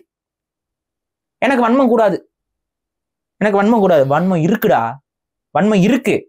ஏன் தமிழ் சமூகம் இறந்ததை நியாயப்படுத்தக்கூடிய ஒருத்தரோட படத்தை உட்காந்து உனக்கு வேணா பெருமை மயிரா பேச முடியும், உனக்கு பேச முடியும். ஏன்னா உனக்கு அரசியல் தெரியாது, தற்குறி நீ. ஆனா நாங்க அப்படி கிடையாது. அரசியலுடைய ஆழத்தை உணர்ந்து நாளைக்கு அது தமிழ் சமூகத்தில் எப்படி பிரதிபலிக்கும்ங்கிற புரிதலோட தான் நாங்க இந்த பேசிக்கிட்டு இருக்கோம், இதெல்லாம் பேசுறோம். இதை புரிஞ்சுக்காம இருக்க மாட்டான். அதை ஒன்னும் குழப்பிக்கிட்டு உட்காந்துருக்காது அரசியல. சோ என்ன யாராவது ஏதாவது குற்றம் சொல்லிட்டாங்கன்னா வந்து எல்லா கிறிஸ்தவர்களையும் கெட்டவர்னு சொல்லிட்டான் அப்படின்னு அலற மாதிரியான ஒரு சிந்தனை தான். அதேதான் ஒருத்தர் செய்த சப்ப சொன்னா அவங்க ஒரு கூட்டத்தை கூட்டிட்டு நம்மளெல்லாம் அப்படி சொல்லிட்டு நான் என்ன சொல்றேன், நீ சரி ஓகே, இப்ப பாரஞ்சித்தோட அரசியல் படி என்ன நடக்கும்? தலித்துன்னு ஒரு அரசியல் பிரிஞ்சிடும். இது யாருக்கு பயன் சொல்லுங்க, நீங்க யாருக்கு இதுக்கு பயன்? இன்னைக்கு இந்தியாவில வந்து நீங்க சொல்றோம் இந்தியா முழுக்க ஆள்வது பிராமணர்கள், இதுல ஏதாவது மாற்று கருத்து இருக்கா? தலித்தியவாதிகளுக்கு இதுல மாற்று கருத்து இருக்கா? நான் சொல்றேன் இந்தியாவே ஆள்வது பிராமணர்கள். ஆமா, இது எப்படி இது வந்து வெளியில வருவீங்க? அந்த பிராமணர்களுடைய நோக்கம் என்னவாக இருக்கிறது? அவர்கள் மொழிவாரி மாநில கட்டமைப்பை உடைக்கணும்னு நினைக்கிறாங்களா, வேண்டாம்னு நினைக்கிறாங்களா? அப்ப அவங்க மொழிவாரி உணர்வுகளை சப்ரஸ் பண்றாங்க. நீங்க என்ன பண்ண போறீங்க? நீங்க என்ன செஞ்சுக்கிட்டு இருக்கீங்க? அவங்களுக்கு தான் வலுக்கூட்டு. அப்புறம் நீங்க அவங்களுக்கு தான் வேலை பார்க்குறீங்க, அவங்களுக்கு தான் வேலை பார்க்குற. இதைத்தான் நம்ம சொல்றோம், தேசியவாதத்திற்கு எதிரான வாதம் தான் தலித்தியவாதம். தமிழ் தேசியவாதம் வென்று விடக்கூடாதுங்கிற நோக்கத்திலே தான் இவர்கள் செயல்பட்டு கொண்டு இருக்கிறார்கள். அதனாலதான் சொல்றேன், இது தேசியவாதத்தை முடக்கும். நம்ம தேசியவாதம் சொல்லி தமிழ் தேசியவாதத்தை இந்திய தேசியத்துக்கு ஆதரவாக தான் நிற்பாங்க, எப்பவுமே ஆதரவாக தான் நின்று இருக்காங்க. நீங்க சொல்றது பார்த்தா ஏதோ ஃபண்டிங்லாம் இருக்கா மாதிரி இருக்கு. ஆமாங்க, இதைத்தான் நம்ம இங்க மக்களுக்கு புரிதல் ஏற்படுத்தணும். நான் சொல்றேன், ஒரு ஜெனோசைடு, தமிழ் ஜெனோசைடை நீ நியாயப்படுத்தி அவங்களை கொன்னது சரின்னு பேசி ஒரு புத்தகம் வருது, அதை உனக்கு வெளியிடுற, ஒரு தமிழ்னு சொல்லிக்கிட்டு நீ அதை வெளியிடுற அப்படின்னா நீ எப்படி நல்லவனா இருக்க முடியும்? உனக்கு எப்படி அந்த வன்மம் இல்லாம நீ படத்தை எடுத்து வச்சிருக்கியா? முழுக்க வன்மம் அந்த படத்துல. நீ வன்மத்தை உண்மையாக இருந்தால் கக்கிக்கொள், பிரச்சனையே கிடையாது. தமிழன் தப்பு செஞ்சிருக்கான், அந்த இடத்துல நீ வந்து அதை நீ பேசுறீன்னா நான் முதல்ல வந்து கை குலுக்கிட்டு போவேன். ஆனா நீ என்ன பண்ற? முழுக்க பொய்யான கதைகள், பொய்யான வரலாறு. அது கேஸ் போட்டு நம்ம பார்த்தாச்சு. அது திரும்ப நான் பொய்யை தான் சொல்லுவேன். அப்ப பொய்யை பரப்ப பாக்குறீங்க, பொய்யை வந்து எஸ்டாப்ளிஷ் பண்ண பாக்குறீங்க. அதுதான் இந்த படத்துல இந்த பூணூல் விஷயத்துல வருது. நாகருங்கிற இடத்துல நீங்க வந்து நாகர்கள் வந்து தமிழர்கள் அல்லங்கிற மாதிரி ஒரு கட்டமைப்பை காமிச்சு தமிழர்கள் வேற நாகர்கள் வேறங்கிற மாதிரி ஒரு ஐடென்டிட்டியை உருவாக்குறதுக்கு ட்ரை பண்றீங்க. ரெண்டாவது வந்து புத்தர் வந்த காலகட்டத்துல தமிழர்கள் வந்து காட்டுவாசியா இருந்தானா? அந்த படத்தை என்னங்க காட்டுறீங்க? புத்தர் வந்து 2000 வருஷம், தமிழ நாகரிகம் அடைஞ்சது 5000 வருஷத்துக்கு முன்னாடி. இங்க 2000 வருஷத்துல அரிசி கிடைக்குது ஜாடிக்குள்ள. நான் சொல்றது 2000 வருஷத்துல பழனியில அகழ்வாய்வுல நமக்கு அரிசி கிடைச்சிருக்கு. சோ அக்ரிகல்ச்சர் கம்யூனிட்டி 2000 வருஷத்துல ஃபிளரிஷ் ஆயிருக்குது. புத்தருக்கு முன்னாடியே ஞானம் வந்துருச்சு நம்மளுக்கு. புத்தர் அந்த வழியில வந்ததுனாலதான் அவருக்கு ஞானம் வந்திருக்கு. இங்க புத்தருக்கு முன்னாடி எத்தனையோ ஞானிகள் வந்துட்டு போயிட்டாங்க. புத்தரும் ஞானி, அதுல மாற்றுக்கிறதுல. அதனாலதான் தமிழ் சமூகத்துல புத்த மதத்தையும் ஏற்றிருந்தார்கள், அதை ஆற தழுவினார்கள். ஆனா இன்னைக்கு புத்த மதமா தான் இருக்கா? இன்னைக்கு நீங்க புத்த மத நாடுன்னு சொல்லக்கூடிய சிங்கள அரசு என்ன செஞ்சுக்கிட்டு இருக்கு? ஒரு ஜெனோசைடை பண்ணிட்டு அந்த ஜெனோசைடை வந்து நியாயப்படுத்திட்டு உட்காந்துருக்கு. அந்த அரசுக்கு சால்ரா படிச்சுக்கிட்டு நீங்க ஸ்ரீலங்கால இருக்க புத்த பிக்குகள் அமைதியின் மறு உருவம், அந்த புத்த பிக்குகிட்ட போய் மயக்க நீட்டி பேட்டி கேளு. அசிங்கமா பேசுறாங்க. அப்புறம் இல்ல முன்னொரு கொடுமை என்னன்னா, என்னால வீடியோ எடுத்து நான் முன்னாடியே போட்டிருக்கேன், நான் அது திரும்ப எடுத்து போட. தமிழரை திட்டுறதுக்கு என்ன வார்த்தை யூஸ் பண்றாங்களோ பறையான்னு திட்டான்டா தமிழனை திட்டுருக்கு. அவங்களுக்கு சால்ரா அடிச்சுக்கிட்டு உட்காந்துக்கிட்டு இப்ப எப்படி உருவாக்குறாங்க பாருங்க அரசியல. அவன் வெறுத்துக்கிட்டு இருக்கான் தமிழர்களை. அவன் தமிழர்களை திட்டுறதுக்கே பறையருங்கிற வார்த்தையை பயன்படுத்தி ஒட்டுமொத்த தமிழரும் திட்டுறான். இங்க இருந்தா நான் சொல்றேன் ஒட்டுமொத்த தமிழரும் பறையர் தான். சரி, நீ ஏன் பிரிக்கிறப்ப? அதான ஆட்டம். அதான சொல்றேன், நான் தான் பறையர் சமூகம் மூத்த குடி, குறவர்கள் மூத்த குடி. இந்த குடிகளுக்குள்ள இருந்துதான் தமிழ் சமூகங்கள், அத்தனை தமிழ் சமூகங்களும் கிளைத்து வந்திருக்கிறது. வளர்ச்சி வேட்டை சமூகத்திலிருந்து படிப்படியாக முல்லை சமூகமாக மாறி, முல்லை சமூகத்திலிருந்து பிரிஞ்சு மருதத்திணையாக மாறுறோம். இந்த டிரான்சாக்சன் நடந்திருக்கு. இந்த டிரான்சாக்சன் நடக்கும் பொழுது சில முரண்கள் இந்த சமூகங்களுக்குள்ள ஏற்பட்டுச்சு. ஆனா அதை கடந்து மருதத்திணை, இன்னைக்கு எல்லாருமே மருதத்திணை தான். இன்னைக்கு பறையருமே மருதத்திணையில தானே இருக்கீங்க. யாரு காட்டுக்குள்ள இருக்கிறது? இங்கதான் ஹேப்பனிங்கா இருக்கு எல்லாமே. மருதத்திணை வளர்ச்சி பெற்றுச்சுங்க. ஹியூமனிட்டிக்கு மருதத்திணை தான். மருதத்திணை நிறைய பேர் புரிதல் இல்ல. அக்ரிகல்ச்சரல் லேண்ட்ஸ், மருதத்திணைனா என்னன்னு தெரியல, குறிஞ்சி திணைனா என்னன்னு தெரியல, எல்லாம் 2K கிட்ஸா இருக்கீங்கடா. கொஞ்சம் தயவு செஞ்சு ஹிஸ்டரி கொஞ்ச நாச்சும் படிச்சுக்கோங்கடா. உங்களுக்கு எல்லாத்தையுமே பேசிக்ல இருந்து சொல்லிக் கொடுக்க வேண்டியதா இருக்குது. குறிஞ்சினா என்னன்னு புரிஞ்சுக்கோ. குறிஞ்சினா குன்றுகள், மலைகள். இந்த குறிஞ்சி இதுனா அதுதான். அது அப்படின்னா மனிதன், ஆதி மனிதன் காட்டுக்குள்ள இருக்கும்போது அவனுக்கு பாதுகாப்பாக இருந்த மலை குன்றுகள் தான் குறிஞ்சி திணை. அதுதான் குறிஞ்சி திணை. அதுக்கு அடுத்து இருந்து முல்லை திணை வரும். காடுகளும் காடு சார்ந்த பகுதியில், நதிக்கரை ஓரங்கள்ல அந்த காடுகளும் காடு சார்ந்த பகுதிகளிலும் மாடுகள் ஆடுகள் மேய்ச்சிக்கிட்டு, அதுதான் வந்து ஹேர்டர்ஸ், ஹண்டர் அண்ட் கேதரரு குறிஞ்சி. டொமஸ்டிக் அனிமல்ஸை பயன்படுத்தி ஹேர்டர் கம்யூனிட்டியா இருந்தவங்க இந்த கோணார்கள், ஆயர்கள், கோயர்கள், இவங்கெல்லாம் மாயோன், கிருஷ்ணன், இதெல்லாம் வர்றதெல்லாம் வந்து அது முல்லைத்திணை. அதுக்கு அடுத்து வந்து இந்த காட்டை அழிக்கிறாங்க. இந்த காட்டை அழிச்சுதான் விவசாயத்தை உருவாக்க முடியும். ஏன்னா நேச்சுரல் வாட்டர் சோர்ஸ்ல விவசாய நிலம்லாம் கிடையாது, கட்டாந்தரைகள் இருக்காது. அங்கதான் காடுகள் அதிகமா இருக்கும். அந்த காடுகளை அழிச்சு நெருப்பு வச்சு கொளுத்தி அதுக்கப்புறம் அதை வந்து இந்த மாடை வச்சு உழுது அங்க விவசாயத்தை சாத்தியப்படுத்தி அங்க ஒரு ஏரி வெட்டி குளம் வெட்டி சிவிலைசேஷன் ஃபார்ம் ஆகுது. அந்த சிவிலைசேஷன் தான் மருதத்திணை நாகரிகம். இந்த மருதத்திணை நாகரிகத்துலாம் ஃபியூடல் சிஸ்டம் வருது, கிளாஸஸ் உருவாகுது. அதுல இந்த மருதத்திணையில தான் ஒர்க்கர்ஸ் அதை நிர்வகிக்கிறதுக்கான இதெல்லாமே மாறுது. ஸோ மருதத்திணை, இந்த மருதத்திணையோட இன்னொரு எக்ஸ்டென்ஷன் தான் நெய்தல் திணை. மருதத்திணையிலும் தான் மக்கள் வந்து கடலோடிகளாக மாறுகிறார்கள், மீனவர்களாக மாறுகிறார்கள். இந்த ஆறுல இருந்தே கடந்து போய் கடல்ல போயிட்டு உலகம் முழுக்க வணிகம் செய்ய தொடங்குறாங்க. ஸோ அது சார்ந்த ஒரு இதுதான் நெய்தல். பாலைத்திணை வந்து தமிழகத்தில் இல்லவே இல்லை. அதை தமிழுடைய மிக மூத்த இலக்கிய நூலான தொல்காப்பியம் சொல்லுது, முல்லையும் மருதமும் நிலைமையே திரிந்து பாலை எனும் படிமம் கொள்ளும்ங்கிறாங்க. சோ இதெல்லாம் தெரிஞ்சுட்டு தான் நான் பேசுறேன். இதை எதுவுமே தெரியாம சால்ற அடிக்கிறதுக்கு தான் நீ வந்து கத்திட்டு இருக்க. உனக்கு புரிஞ்சுக்கோ. அதனாலதான் உன்னால டிபேட்ல ஜெயிக்க முடியாது. இந்த மாதிரி கிறுக்குத்தனமா பேசுறதுனாலதான் உங்களால டிபேட்ல ஜெயிக்க முடியாது. டிபேட்டுக்கே வரதுக்கு பயப்படுறீங்க. எனக்கு வயிற்று சரியில்லை, எனக்கு வயிற்றால சரியில்லைன்னு சொல்லிட்டு எஸ்கேப் ஆறீங்க. ஸோ இது வந்து இது சிவிலைசேஷன் பேட்டர்ன். இந்த பேட்டர்ன்ல இது எல்லாமே நடந்த விஷயங்கள் எல்லாம் நம்மளால யாரும் இது பண்ண முடியாது. நீங்க எல்லாம் அப்பகல்டோ படத்தை பார்த்து இன்ஸ்பயர் ஆகி நான் அதே சொல்லிடுறேன். அப்பகல்டோ படத்தையே நம்ம டீகோட் பண்ணி ஒரு வீடியோ போட்டிருக்கோம். அதுவே தவறான. அப்பகல்டோ படமே வெள்ளை ஆதிக்கத்தை நியாயப்படுத்துற படம்டா. அது வந்து நேட்டிவ் இந்தியன்ஸுக்காக, அதாவது அங்க இருக்கக்கூடிய செவ்விந்தியர்களுக்காக, ரெட் இந்தியன்ஸுக்காக எடுக்கப்பட்ட படம் அல்ல. அவர்கள் பெருமைப்படுத்தி எடுக்கப்பட்ட படமும் அல்ல. அது என்ன சொல்லுது, நான் வரலைனாலும் நீ அங்க இருந்த மக்களை கொண்டுகிட்டு தான் இருந்த, சோ நானும் வந்து கொன்னேன், நீயும் வந்து கொன்ன, நீ பெரிய உத்தமம் கிடையாதுடா மயிருங்கிற மாதிரி கதைத்தான் அப்பகல்டோ. அதை பார்த்துட்டு இன்னைக்கு வந்து இங்க அப்படியே அப்பகல்டோ பார்த்தே இங்க ட்ரைப்ஸ் வந்து மக்கள் அழிச்சாங்க, இது பண்ணாங்க, அது பண்ணாங்க, தப்பு தப்பா கருத்துக்களை சொல்லி. அதுவும் புத்தர் வரும்போது இங்கெல்லாம் காட்டுவாசியா இருந்தாங்களாம். சரி, புத்தர்னு சொன்ன ஞாபகம் வருது. அசோகான்னு சொல்லிட்டு இந்த படத்துடைய பையனோட பேரு. எந்த பறையராது உங்க தாத்தாவோட பேர் அசோகர்னு இருந்துச்சா? உங்க பாட்டனாரோட பேர் அசோகன் இருந்துச்சா? அசோகர்னு பேர் வைக்கிறதுக்கு தமிழ் மரபுல எவனுமே வைக்க மாட்டான். இப்ப அசோகன் பசங்க இருக்காங்க. அசோகன் இப்ப வச்சதுங்க. இதெல்லாம் இப்ப இன்னைக்கு வந்து ட்ரெண்டா வைக்கணும். இந்த ஜோசியக்காரங்கிட்ட போய் நீட்டுவீங்க, இக்குன்னு முடிகிற மாதிரி பேர் வைங்க, உஷ்ன்னு வரணும் அப்படிலாம் வந்து உங்களுக்கு அதான் ரூ அப்படின்னு முடினா த்ரூ அப்படின்னு வச்சுக்கோங்க. துரு பிடிச்சிருக்கா த்ரூவா, ஏன் துருவன் அப்படின்னு வைக்க மாட்டீங்களா? அதுமே சமஸ்கிருதம் தான். சோ நான் என்ன சொல்றேன், இந்த மாதிரி சமஸ்கிருத பேர்களை வைக்கக்கூடிய இந்த மோகம் என்பது இப்ப சமீப ஒரு 50-60 வருஷங்கள்ல அதிகரிச்சிருச்சு. இப்ப நம்மளுடைய முன்னோர்கள், என்னோட தாத்தா, என்னோட பாட்டன், இவங்களோட பேரெல்லாம் எடுத்து பாத்தீங்கன்னா தூய தமிழ் பேர்களா தான் இருக்கும். அப்ப அதுல அசோகனை யாராவது பேர் வைக்கிற மரபு இருக்கா பறையர்கள்ட்ட? சுத்தமா கிடையாது. ஆனா இவர் ஏன் அசோகனை நியாயப்படுத்துறாரு மனுஷன்? அசோகன் நல்லவனா? அசோகன் படையெடுக்கவே இல்லையா? அப்புறம் மனம் திருந்திட்டாரு ப்ரோ. என்னங்க பேசுறீங்க? அப்புறம் பசங்க எல்லாம் ஸ்ரீலங்கா அனுப்புனாரு ப்ரோ. அதுக்கப்புறமா ஏங்க ஒரு நாடு படையெடுக்காம அது மௌரிய பேரரசு, அதுக்கப்புறம் எத்தனை படையெடுப்பு எடுத்துருக்கு தெரியுமா? மலைமான் திருமுடிக்காரில இருந்து எத்தனை பேர் அந்த படையெடுப்புகளை முறியடிச்சிருக்காங்க தெரியுமா தமிழ்நாட்டுல? நம்மள எதுவும் பண்ண முடியல. நம்ம நோக்கி வர வழியில எல்லாம் பண்ணிட்டு தானே வந்தான். என்ன புத்த மதம் தானே ஏத்துக்கிட்டானா இன்னும் ரொம்ப அப்படி புனிதர்கள் ஆயிடுற மாதிரியும். அப்ப அசோகன் வந்து ரொம்ப நல்லவன், அவர் அரச மரம்லாம் அவர் தான் நட்டாருன்னு பேசிக்கிட்டு இருக்காங்க. என்னங்கடா பேச்சு பேசுறீங்க? அசோக் நகர்ல தான் குடியிருந்தாங்க. அசோக மௌரிய பேரரசு எல்லாம் இங்க வரையறதுக்கு முன்னாடி தமிழ்நாட்டுல எல்லாம் சிவிலைசேஷன் வந்து ரொம்ப ஸ்ட்ராங்கா இருந்துச்சு. அங்க மௌரிய பேரரசு ஃபார்ம் ஆனது, பெருசா ஃபார்ம் ஆனதுக்கு மெயின் ரீசன் என்னன்னா அங்க யாருமே இல்ல. அதனால ரொம்ப ஈஸியா அவனால எல்லைகள் வந்து அது எல்லாமே காடு. ஆக்சுவலா அங்க யார் இருந்தா மக்களு? மூவேந்தர்களும் சேர்ந்து எதிர்த்திருக்காங்களா அசோகரை? ஆமா, மூவேந்தர்களும் எதிர்த்து 3 பேரும் சேர்ந்தெல்லாம் எதிர்க்கல. அந்த எல்லை புறத்திலே விரட்டி விட்டுறது அவங்க எல்லாம். ரொம்ப ரொம்ப சிவியரா அவங்க வந்து அவங்களுக்கு ஒரு ஈகோ இஷ்யூ ஆயிடுச்சு. முதல்ல அசால்ட்டா வந்துட்டாங்க, சின்ன பகுதி தானே, ஒன்னும் பிரச்சனை இல்லை, அடிச்சிடலாம்னு வந்துட்டாங்க. இனி இவ்வளவு ஸ்ட்ராங்கா இருப்பாங்க, இனி இத்தனை யானை வச்சிருக்காங்க, இத்தனை பெரும் படையா இருக்குன்னு சொல்லிட்டு அவங்க அடிபட்டு ஓடிடுறாங்க.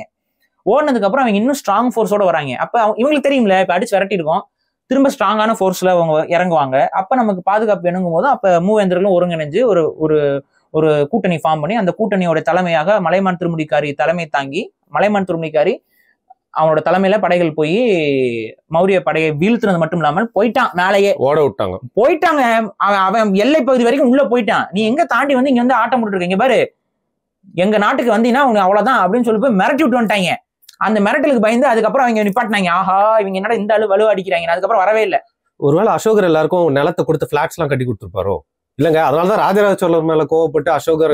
அதெல்லாம் பொய்யுங்க. இந்த ஃபியூடல் சிஸ்டம், இந்த கான்செப்ட் எல்லாமே எல்லா மன்னர்களும் ஃபாலோ பண்ணதுதான். அசோகனும் பெரிய ரொம்ப அவனுடைய காலகட்டத்திலயும் தீண்டாமை என்பதெல்லாம் இருந்திருக்கு, கல்வெட்டு ஆதாரங்கள் இருக்கு. அதுக்கு நம்ம தமிழ்நாட்டுல நீங்க குற்றம் சொல்லி கொண்டிருக்கு அதே ராஜராஜ சோழ பெரும் பறையர்னு சொல்லி பறையருக்கு பட்டம் கொடுத்து பறையர்களை தனக்கு சமமாக நடத்தி இருக்கிறான்னு கல்வெட்டு ஆதாரங்கள் இருக்கு. ஆனா நான் தான் சொல்றேன்ல, நீங்க வந்து ஒரு இன்னசென்ட்டா இல்ல ஒரு நல்லவனை வந்து கெட்டவனா கட்டமைக்கிறதுங்கிறது ரொம்ப ஆபத்துங்க, ரொம்ப பெரிய ஆபத்து. நீங்க அதை தான் நீங்க தமிழ் மன்னர்களுக்கு பல பேருக்கு நீங்க பண்றீங்க.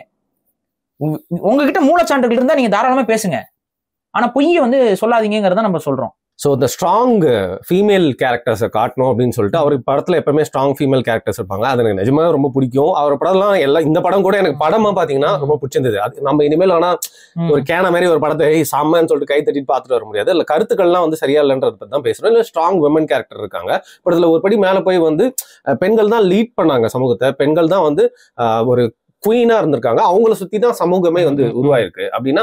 ஸோ ஒரு குயின்னா இப்போ ராஜா பல பெண்கள் கல்யாணம் பண்ணிக்கிறாரு. ஸோ அந்த ஒரு பெண்ணும் வந்து பாத்தீங்கன்னா பல ஆண்களை கல்யாணம் பண்ணிட்டு அந்த மாதிரி சமூகமா தான் இருந்துச்சா? இல்ல, இவர் அந்த இடத்துல வந்து பாத்தீங்கன்னா உமன் லீடர்ஷிப் அப்படிங்கிற மாதிரி விஷயத்த காட்டுறாரு. அங்க தமிழ் சமூகத்திலுமே அந்த மாதிரியான நிகழ்வுகள் நடந்திருக்கு. நம்ம சமீப காலகட்டத்துல பார்க்கும்போது வேலுநாச்சியார்லாம் ஒரு ஃபீமேல் லீடர் தான். அப்ப நீங்க இங்க விஷயம் புரிந்து கொள்ள வேண்டியது என்னன்னா, இந்த பெண்வழி சமூகமாக அவர் நாகர்களை காட்டுறாரு. அதாவது குயின் ரூல் அப்படிங்கிற கான்செப்ட்ல காட்டுறாரு. ஆனா உண்மை அது அல்ல.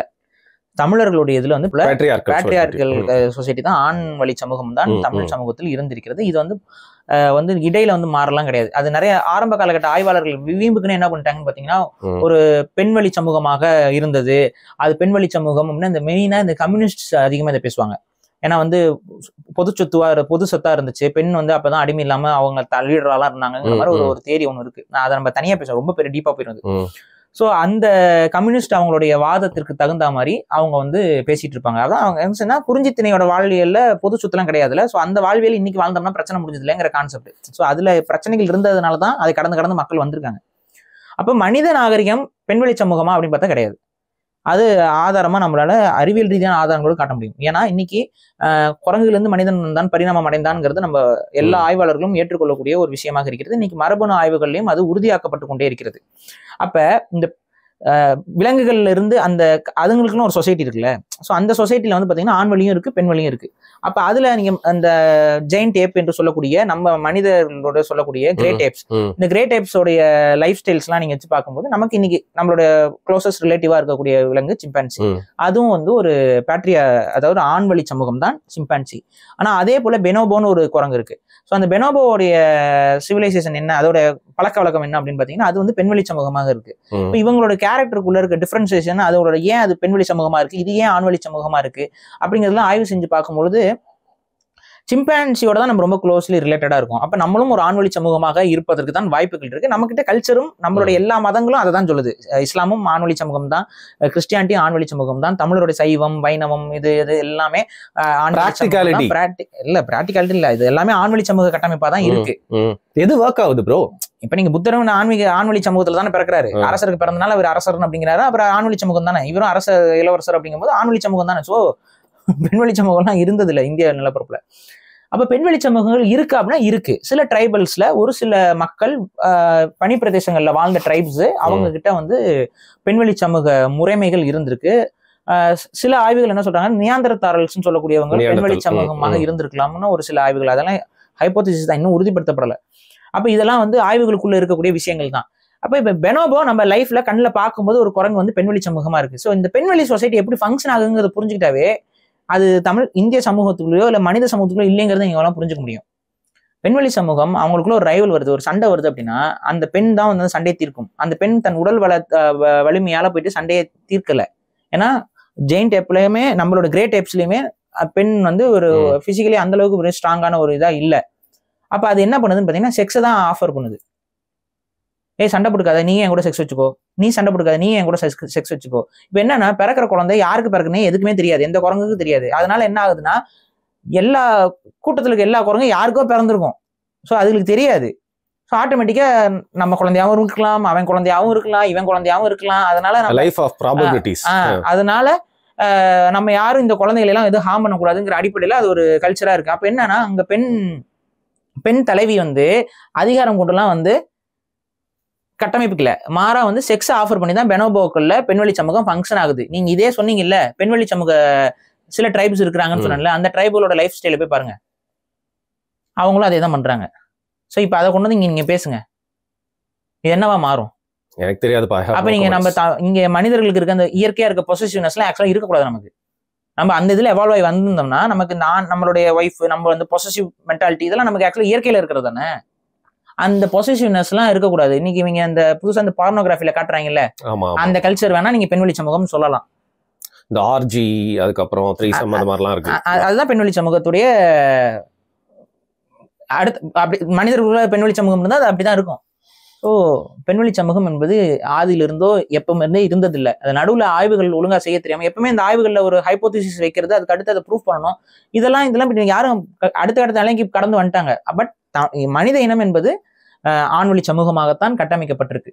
ஓகே, அதுல நம்மை ஆட்சி செய்யக்கூடிய ஒரு சில ஃபேமிலிஸ் வந்து பெண்வெளி சமூக எச்சங்கள் அப்படிங்கிறது நம்ம மறுப்பதற்கு இல்லை. அது நான் சொன்னேன், இது ரொம்ப டீட்டெயில்டான விஷயம், இதை நம்ம தனியா பேசலாம் எப்பயாவது ஒரு நாள். ஓகே, அப்ப இதுதான் ஒரு பேசிக் இன்ட்ரோடக்ஷன் டு அந்த பெண்வெளி ஆண்வெளி. மனித ஹோமோசேபியன்ஸ் எல்லாமே ஆண்வெளி சமூகமா தான் இருந்திருக்கிறார்கள். பெரும்பான்மையாக நான் சொல்றது 99% ஆண்வெளி சமூகம் தான். எல்லா கல்ச்சரும் எல்லா ட்ரெடிஷனும் அதன் அடிப்படையில் தான் உருவாக்கப்பட்டிருக்கு. ஆனால் தமிழர்கள் பெண்வெளி சமூகமாக இருந்தார்கள் என்பது போல காட்சிப்படுத்துது கட்டமைப்புங்கிறது வந்து ஓகே, அது தேவையில்லாத ஒரு தப்பான ஒரு சொல்லாடல். அதையும் இந்த படத்துல வந்து இவர் காட்டிட்டு வந்திருக்கிறாரு. சரி, படம் வந்து 2.5 மணி நேரம், நம்ம 1 மணி நேரம் பேசிட்டோம், 1.5 மணி நேரம் பேசிட்டோம் அப்படின்னா நான் என்ன சொல்றேன், இது படமே கிடையாது. இந்த படத்துல சொல்லப்பட்ட தவறான விஷயங்களுக்கு நம்ம கொடுக்கக்கூடிய அரசியல் விளக்கங்கள். ஏன்னா அந்த படத்தை பார்த்துட்டு அதுதான் உண்மை வரலாறுன்னு நீங்க நிறைய பேர் நம்புறீங்க. அதை நீங்க நம்புறதுனாலதான் நமக்கு பெரிய பின்னடைவு ஏற்படுது அரசியல்ல, புரிதலின்மையில. இப்போ நீ என்ன நினைப்ப, நான் வந்து ஏதோ வன்மத்துல பேசுறேன்னு நினைப்பேன். ஆனா நாளைக்கு பறையற சமூகத்தை சார்ந்தவரே நாளைக்கு வந்து அதுக்கு எதிராக பேசும்போது நீ என்ன பண்ணுவேன்? இல்ல, ஏன் கேள்வி கேட்க மாட்டாங்க? விஷயம் தெரிஞ்சவங்களாம் பேசிட்டு தாங்க இருக்கிறாங்க. அவங்களாம் இன்னும் பாப்புலர் ஸ்பேஸ்க்கு வரல. இப்ப ஆம்ஸ்டாங் அவர் என்ன சொன்னாரு, வன்னியர்களும் பறையர்களும் இந்த மண்ணின் மைந்தர்கள்ங்கிறாரு. பா ரஞ்சித் ஏத்துக்கிறாரா? இத பா ரஞ்சித் ஏத்துக்கிறாரா? சொல்லுங்க பா ரஞ்சித். இதை பா ரஞ்சித் இதே ஸ்டேட்மெண்ட் சொல்லுங்க. உங்களுடைய ஆம்ஸ்ட்ராங் அண்ணன் சொன்ன அதே ஸ்டேட்மெண்ட்டை பா ரஞ்சித் சொல்லுங்க. ஏன் வாயில வர மாட்டேங்குது? ஏன்னா நீங்க வேற மாதிரி மாத்துறீங்க, பொய்ய மாத்த பாக்குறீங்க. நாகர்கள் தான் இந்த மண்ணின் மைந்தர்கள்னு ஒரு பொய்யை வந்து இங்க உருவாக்க பாக்குறீங்க. இலங்கையில நீங்க அதை உருவாக்குனீங்க. தமிழர்களும் வந்தவர்கள், நாகர்கள் தான் இந்த மண்ணின் மைந்தர்கள். தமிழனும் சிங்களவனும் சண்டை போடுறாங்க, 2 பேருமே ஆக்சுவலா வந்தவங்கிற மாதிரி ஒரு சொல்லாடல்ல அந்த புக் இருக்கு. அந்த புக்கை நீங்க ஆக்சுவலா ப்ரமோட் பண்றீங்க, உங்களோட பப்ளிகேஷன்ல ரிலீஸ் பண்றீங்க. அந்த புக்கு வந்து ஆக்சுவலா ஜெனோசைடை நியாயப்படுத்திக்கிட்டு இருக்குது, கொலை செஞ்சதெல்லாம் நியாயப்படுத்திக்கிட்டு இருக்குது, நியாயப்படுத்துது, ஒரு ஜெனோசைடை நியாயப்படுத்திக்கிட்டு இருக்கு. அதனாலதான் என்னமோ தெரியல, நீங்க படத்தை பார்த்தவங்களுக்கு எந்த அளவுக்கு ஃபீல் இருந்துச்சு தெரியல. ஆக்சுவலா நீங்க இந்த படத்தை இன்னுமே இம்பாக்ட்ஃபுல்லா எடுத்துக்க முடியும். ப்ராப்பர் ஹிஸ்டரியோட நீங்க இந்த படத்தை எடுத்திருந்தீங்க, ரியல் ஹிஸ்டரியோட எடுத்திருந்தீங்கன்னா இங்க படத்தை பாக்குறவனுக்கு அந்த வழிகள் வந்து ஒட்டி இருக்கும். ஆனா நீங்க இங்க என்ன பண்ணிட்டீங்கன்னா, ஒரு தனிப்பட்ட சமூகத்தை அப்படியே பிரிச்சு மற்ற சமூகங்களை எல்லாம் குறை சொல்ற விதமாக இந்த படத்துல பல காட்சிகளை வைக்கிறதன் மூலமா எமோஷனல் மிஸ், அந்த அதாவது வந்து எல்லாம் நம்மளுடைய முன்னோர்கள் அப்படிங்கிற அந்த ஒரு ஒற்றுமையை வந்து அங்க உடைச்சு இவன் வேற யாரோங்கிற மாதிரியான ஒரு தாட் ப்ராசஸ் வந்து உருவாக்க ஆரம்பிக்கிறீங்க. யாருக்கும் நடந்திருக்கு போலப்பா, ஏதோ நடந்திருக்கு போல அப்படிங்கிற மாதிரி தான் பல பேர் பார்த்தாங்க. அதனாலதான் அந்த கடைசியா அந்த தங்கத்தை எடுத்துட்டு அவன் வெளியில வந்து அவன் ஸ்பாய்லர் இருக்குங்க இந்த படம் முழுக்க. இதெல்லாம் படத்தை பார்த்தவனுக்கு தான் புரியுமே. ஓகே, சோ இது வந்து எடுத்துட்டு வரும்போது அந்த எமோஷனல் டச் வந்து ரொம்ப பெரிய அளவு மிஸ் ஆகுது. இதுதான் ரிவ்யூ. ஆக்சுவலா இப்பதான் ரிவ்யூக்கு வந்திருக்கும் இல்ல. சி as a மூவி வந்து வேற லெவலா எடுத்திருக்காரு, நல்லா எடுத்திருக்காரு. எனக்கு படம் ரொம்ப பிடிக்குங்க. சினிமாட்டோகிராஃபி நான் குறை சொல்லல. ரஞ்சித் ஒரு நல்ல டைரக்டர் தான், புத்தி சரியில்லை அவ்வளவுதான் பிரச்சனையே ஒழிய ஒர்க் எல்லாம் நல்லா தான் இருக்கு. ஆனா தாட் ப்ராசஸ் சரியில்லைங்கிறத மட்டும் தான் நம்ம இங்க குறையா ஜீனியஸ் பட் ஈவில் ஜீனியஸ்ன்றீங்க. Genius with evil. மக்களுக்கு நல்லது நடந்துச்சுன்னா பிரச்சனை கிடையாது. ஆனா நீங்க பண்றதுனால உங்க மக்களுக்கும் நல்லது நடக்க போறதுல ஒட்டுமொத்த தமிழ் சமூகத்துக்கும் கேடுதான் நடக்கும். நீங்கள் பிரித்தாளும் சூழ்ச்சியை கையாளுறீங்க. அந்த பிரித்தாளும் சூழ்ச்சியின் மூலமாக தமிழ் சமூகம் இன்னும் பிளவுபட்டு போகும், ஒற்றுமையை உருவாகாது. நீங்கள் சொல்ற அந்த வெறுப்புணர்வை நீங்கள் அதிகமாக விதைக்கிறீர்கள். அதே சமயத்துல வந்து ஒரு சிலர்லாம் இந்த கவுண்டம்பாளையம் அந்த இதெல்லாம் எடுத்துட்டாங்க. அதையும் நம்ம சப்போர்ட் பண்ணதே, என்னைக்குமே நான் சப்போர்ட் பண்ணதே இல்லை. ஏன்னா வெறுப்பு அரசியல்ங்கிற இடத்துல நீங்க தமிழ் சமூகத்தை கொண்டு வரும்பொழுது அங்க வெறுப்பு தான். நீங்க என்னதான் உன் பக்கம் நியாயம் இருக்கட்டும், என்னதான் உன் பக்கம் இருக்கட்டும். இப்ப இவங்கிட்ட கேட்டா என் பக்கம் நியாயம் இருக்குமா, அவங்க கேட்டா அவன் பக்கம் நியாயம் இருக்குங்க. ரெண்டு தரப்புலுமே அங்கங்க நியாயங்கள் ஒட்டிக்கிட்டு இருக்கு. ஆனா இந்த நியாயங்களால நீங்க ரெண்டு பேரும் அநியாயமா பிரிஞ்சு கிடக்குறீங்க. இல்ல அந்த படத்தெல்லாம் பார்த்துட்டு வந்து 4 இளைஞர்கள் எல்லாம் வந்து பேசுறாங்க, எப்படிப்பா அவங்க மூஞ்செல்லாம் காமிச்சு அசிங்கப்படுத்திக்கிறீங்க. இல்லைங்க, இன்டர்நெட்ல அப்படியே இருக்க போகுது. இதுல அவங்க பண்றாங்க, இவரோட இதுல பண்றாரு. பட் இவங்க ரெண்டு பேரோட இன்டென்ஷன் நோக்கம் என்ன? பிரித்தாலும் சூழ்ச்சி. நான் அதனாலதான் ரெண்டுமே ஆதரிக்கிறது இல்ல. மோகன்ஜி படங்கள்ல வந்து அவர் பேசுறாரு, எடுக்கிறாரு. நான் ஏன் சப்போர்ட் பண்ணாம இருக்கேன்? திரௌபதி படத்துக்கு என்னோட வீடியோ போய் பாருங்க. ஏன் நான் சப்போர்ட் பண்ணல? முதல்ல பாத்தீங்களா அந்த படத்துல? படம் பாத்துட்டேன், நான் பார்க்காமல இல்ல. எல்லா படமும் நான் பார்த்துட்டு தான் நம்ம சொல்லணும். சோ திரௌபதி படத்துக்கும் நம்மளோட ரிவ்யூ போய் பாருங்க. சோ என்னோட நிலைப்பாடு என்ன நான் தெளிவா சொல்லிட்டேன். இவங்க ரெண்டு பேருமே பிரித்தாளும் சூழ்ச்சி செய்யறார்கள். அந்த பிரித்தாளும் சூழ்ச்சி தமிழ் சமூகத்திற்கு ஒற்றுமையை ஏற்படுத்தாது, சண்டையை ஏற்படுத்தும், சாதிய வன்மத்தை உருவாக்கும். அது ரெண்டு பேருமே பண்றாங்க. சோ அதை செய்யாதீங்க. ஒரு ரெண்டு பேரும் ஒருங்கிணைனுங்கிற எண்ணத்துல நீங்கள் படங்களை எடுக்க தொடங்குங்கள். அப்ப முதல்ல நான் வந்து பாராட்டுவேன். அந்த மாதிரி பல படங்கள் வரும்பொழுது நான் பாராட்டி இருக்கிறேன். ரசவாதி படமா இருக்கட்டும், இதுவா இருக்கட்டும். நீங்க தமிழர்களுடைய ஒற்றுமையும் தமிழர்களுடைய ஆன்மீகம், மெய்யியல், கோட்பாடு இதெல்லாத்தையும் நீங்க எடுத்து சொல்லும் பொழுது முதல் பாராட்டு இது என்கிட்ட இருந்தா வரும். நீங்க கேட்கலினாலும் கேட்டாலும் அந்த பாராட்டு என்கிட்ட இருந்தா முதல்ல வரும். ஆனா நீங்க அவ்வாறு படம் எடுக்காததுனால வேற வழி இல்லாமல் எதிர்க்கிறோம். எதிர்க்க வேண்டிய இடத்துக்கு தள்ளுறீங்க. அதனால பொன்னியின் செல்வன், யாத்திசை, இது மாதிரி எல்லா படங்களையும் விமர்சிச்சிருக்கேன். பொலிட்டிக்கலா என்னோட ஸ்டாண்ட், ஹிஸ்டாரிக்கல் பாயிண்ட் ஆஃப் வியூல இருந்து நீங்க எடுக்கக்கூடிய படம் எவ்வளவு டிஸ்டார்ட் ஆகுதுங்கிறத நான் ஓப்பனா என்னோட மனசுக்கு, என்னுடைய வரலாறுக்கு, என்னோட இனத்திற்கு எந்த தீங்கும் அதில் வந்துவிடக் கூடாதுங்கிறதுக்காக நான் இதை பேசுறேன். இதை மனதுல உள்வாங்கிக் கொள்ளுங்கள். முத்திர குத்துற வேலையை நிறுத்துங்க. நான் சொல்றேன், இன்னைக்கு உடையார்கள், பார்க்க குல நத்தமான்கள் என்று சொல்லக்கூடிய உடையார்களும் பறையர் சமூகத்திலிருந்து கிளைத்து வந்தவர்கள் தான். இதுல எனக்கு மாற்று கருத்து இல்லை. பறை சமூகம் ஆதி தமிழ் குடி, அதுல எனக்கு மாற்று கருத்து கிடையாது. அதை நான் எடுத்து பேசிக் கொண்டிருக்கிறேன். சிவபெருமான், எல்லாரும் ஜாமியா கும்பிடுறோம், லிங்கமாக வழிபட்டு கொண்டிருக்கிறோம். சிவபெருமான் ஆதி பறையர் பேசியிருக்கேன் பாரிசாலன். இதெல்லாம் போய் தெரிஞ்சுட்டு வந்து வன்மத்துக்கு வேற யாராவது பேசுறாங்க? அவங்க ரஞ்சித் பேசிடுவாரா? சங்கு பறையர்கள் என்று சொல்லி, சாம்பவ பறையர்கள் என்று சொல்லி சிவனை வழிபட்டு கொண்டிருந்த பறையர் சமூகத்தை புத்தரை வழிபட்டவர்கள் சொல்லி ஒரு வரலாற்று திருப்பி அவர் செய்கிறாருங்கிறது தான் நான் இங்க பதிவு செய்யறேன். இந்த மதம், இந்த வழிபாட்டு முறை எனக்கானது. இதுல ஒண்ணு என்னன்னா, அவர் வந்து நடுகள் வழிபாட்டை வந்து இந்த படத்துல வந்து கொஞ்சம் காட்டியிருக்காரு. அதை நான் வரவேற்கிறேன், அதை ஏற்கிறேன். நடுகள் வழிபாடு தமிழர் வழிபாடு, அதை அவர் காட்டியிருக்காரு. புலிக்குத்தி கற்கள் அந்த காலத்துல நமக்காக யாராவது போய் தாங்க உயிரை பணைய வச்சு சண்டை போட்டு செத்துருப்பான், அவனும் கண்டிப்பா செத்துருப்பான். அப்ப அவனுக்கு நடுகள் வச்சு அவனை காலத்துக்கும் மறவாமல் இருக்கக்கூடிய ஒரு பண்பாடு தமிழர் பண்பாடு. அதனால அந்த பண்பாட்டு விளிமியங்களை நீங்க காட்டியிருக்கீங்க. மேபி இதெல்லாம் நம்ம புலிக்குத்திக்கல்ல பத்தி எல்லாம் பல இடங்கள்ல நம்ம பேசியிருக்கிறோம். மேபி இந்த வீடியோல ஏதாவது ஒரு இது வந்து ரஞ்சித்தோ இல்ல ரஞ்சித்தோடைய செக்மெண்ட்ல இருக்க யாராவது போகலாம். என்னுடைய கோபம் என்பது உங்கள் தனிப்பட்ட நபர் மீதோ இல்ல தனிப்பட்ட ரஞ்சித் மீதோ கிடையாது. ஆம்ஸ்ட்ராங்கோடைய விஷயத்துல அவர் வந்து குரல் கொடுக்கும்போது நான் ஆதரவு தான் கொடுத்துருந்தேன். இங்க அந்த ஸ்டாண்டை பொறுத்தா எனக்கு கோபம் வரும். தனிப்பட்ட நபர்கள் மீது எனக்கு எந்த வித கோபமும் தாபமும் கிடையாது. உங்களோட ஸ்டாண்டோ என்னவோ அந்த ஸ்டாண்டு மேல, அந்த கருத்தியல் மேல அது மக்களை எப்படி பாதிக்குங்கிற இடத்துல இருந்து தான் நான் இதை வந்து விமர்சனத்தை வைக்கிறேங்கிறதையும் சொல்றேன். ஓகே, மொத்தத்துல இந்த படம் எப்படி இருக்கு அப்படின்னு பாத்தீங்கன்னா, அந்த மாதிரி ரிவ்யூ இல்ல, இது நீக் அவுட் பண்ணிட்டு உங்களோட கருத்தெல்லாம் வந்து சொல்லிட்டீங்க. இன்னொரு ஒரு பேசிக்கான பாயிண்ட், அதுல அந்த ட்ரெஸ் சார்ந்த விஷயங்கள் இதெல்லாம் நம்ம வரவேற்கிறோம். அதுல வந்து பாத்தீங்கன்னா பெண்கள் வந்து அந்த விஷயங்களா இருக்கட்டும், அது வந்து எப்படி வந்து ஒரு ஆக்சுவலா வந்து தமிழ்நாட்டுல அது எதனால வந்துச்சுன்னா நமக்கு பாவர்ட்டி லைன் ரொம்ப அதிகமானனால நமக்கு ஜாக்கெட் தைக்கணும்னா அதுக்கு ஒரு டெய்லர் அதெல்லாம் நமக்கு இல்லாதனால ஒரு சேலை அப்படிங்கிற மாதிரி ஆயிடுச்சு. பட் ஜாக்கெட் அதுக்கு முன்னாடி நம்ம போட்டுட்டு இருந்தவங்க தான். அது என்னன்னா, அது நம்ம மன்னர்கள் காலகட்டத்தில் அரசிகள் இவங்க எல்லாம் ஒரு நல்ல வசதியாக இருந்த பெண்கள் எல்லாம் போட்டு கொண்டு இருந்ததுதான். வசதி இல்லாதவர்களுக்கு அதுக்கான வாய்ப்புகள் வந்து ரொம்ப நல்லா இருந்துச்சு.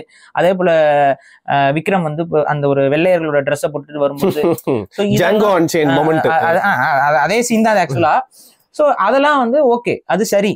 அது ஏன்னா ஆமா இங்க வந்து இங்க இதுல என்ன நான் சொல்ல வரேன்னா, எந்த ஒரு சமூகமும் தன்னுடைய கல்வியிலையும் தன்னுடைய பொருளாதாரத்தையும் அதிகாரத்திலும் அவர்கள் முதன்மை பெற்று வரும் பொழுது அவர்கள் மீது இருக்கக்கூடிய அழுக்கு என்பது அவர்களுடைய அந்த படிநிலை என்பது தெரியப்படும். இதுல எனக்கு மாற்று கருத்து கிடையாது.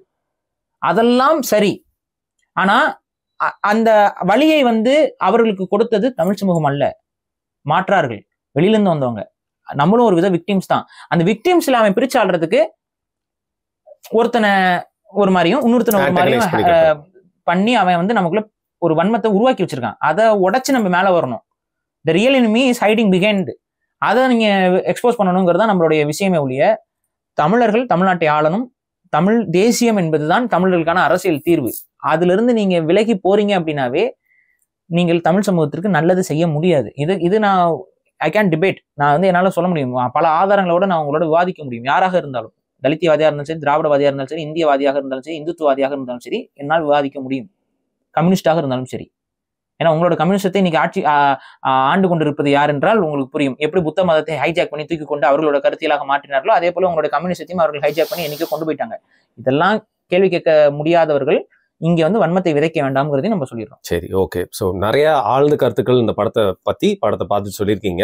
ரஞ்சித் அவர்களோட படத்துல யாரெல்லாம் நாயகன் அடக்குமுறை செய்யப்பட்டனா அது நானா தான் ஃபீல் பண்ணியிருக்கேன், அவன் ஜெயிச்சானாலும் நானா தான் ஃபீல் பண்ணியிருக்கேன். அந்த மாதிரி வந்து எங்களை ஒரு கனெக்டாவே வச்சுக்கோங்க அப்படிங்கிறது தான் என்னோட ஒரு இன்சைட்டாகவும் இருக்குது. மிக்க நன்றி பாரி. நன்றி.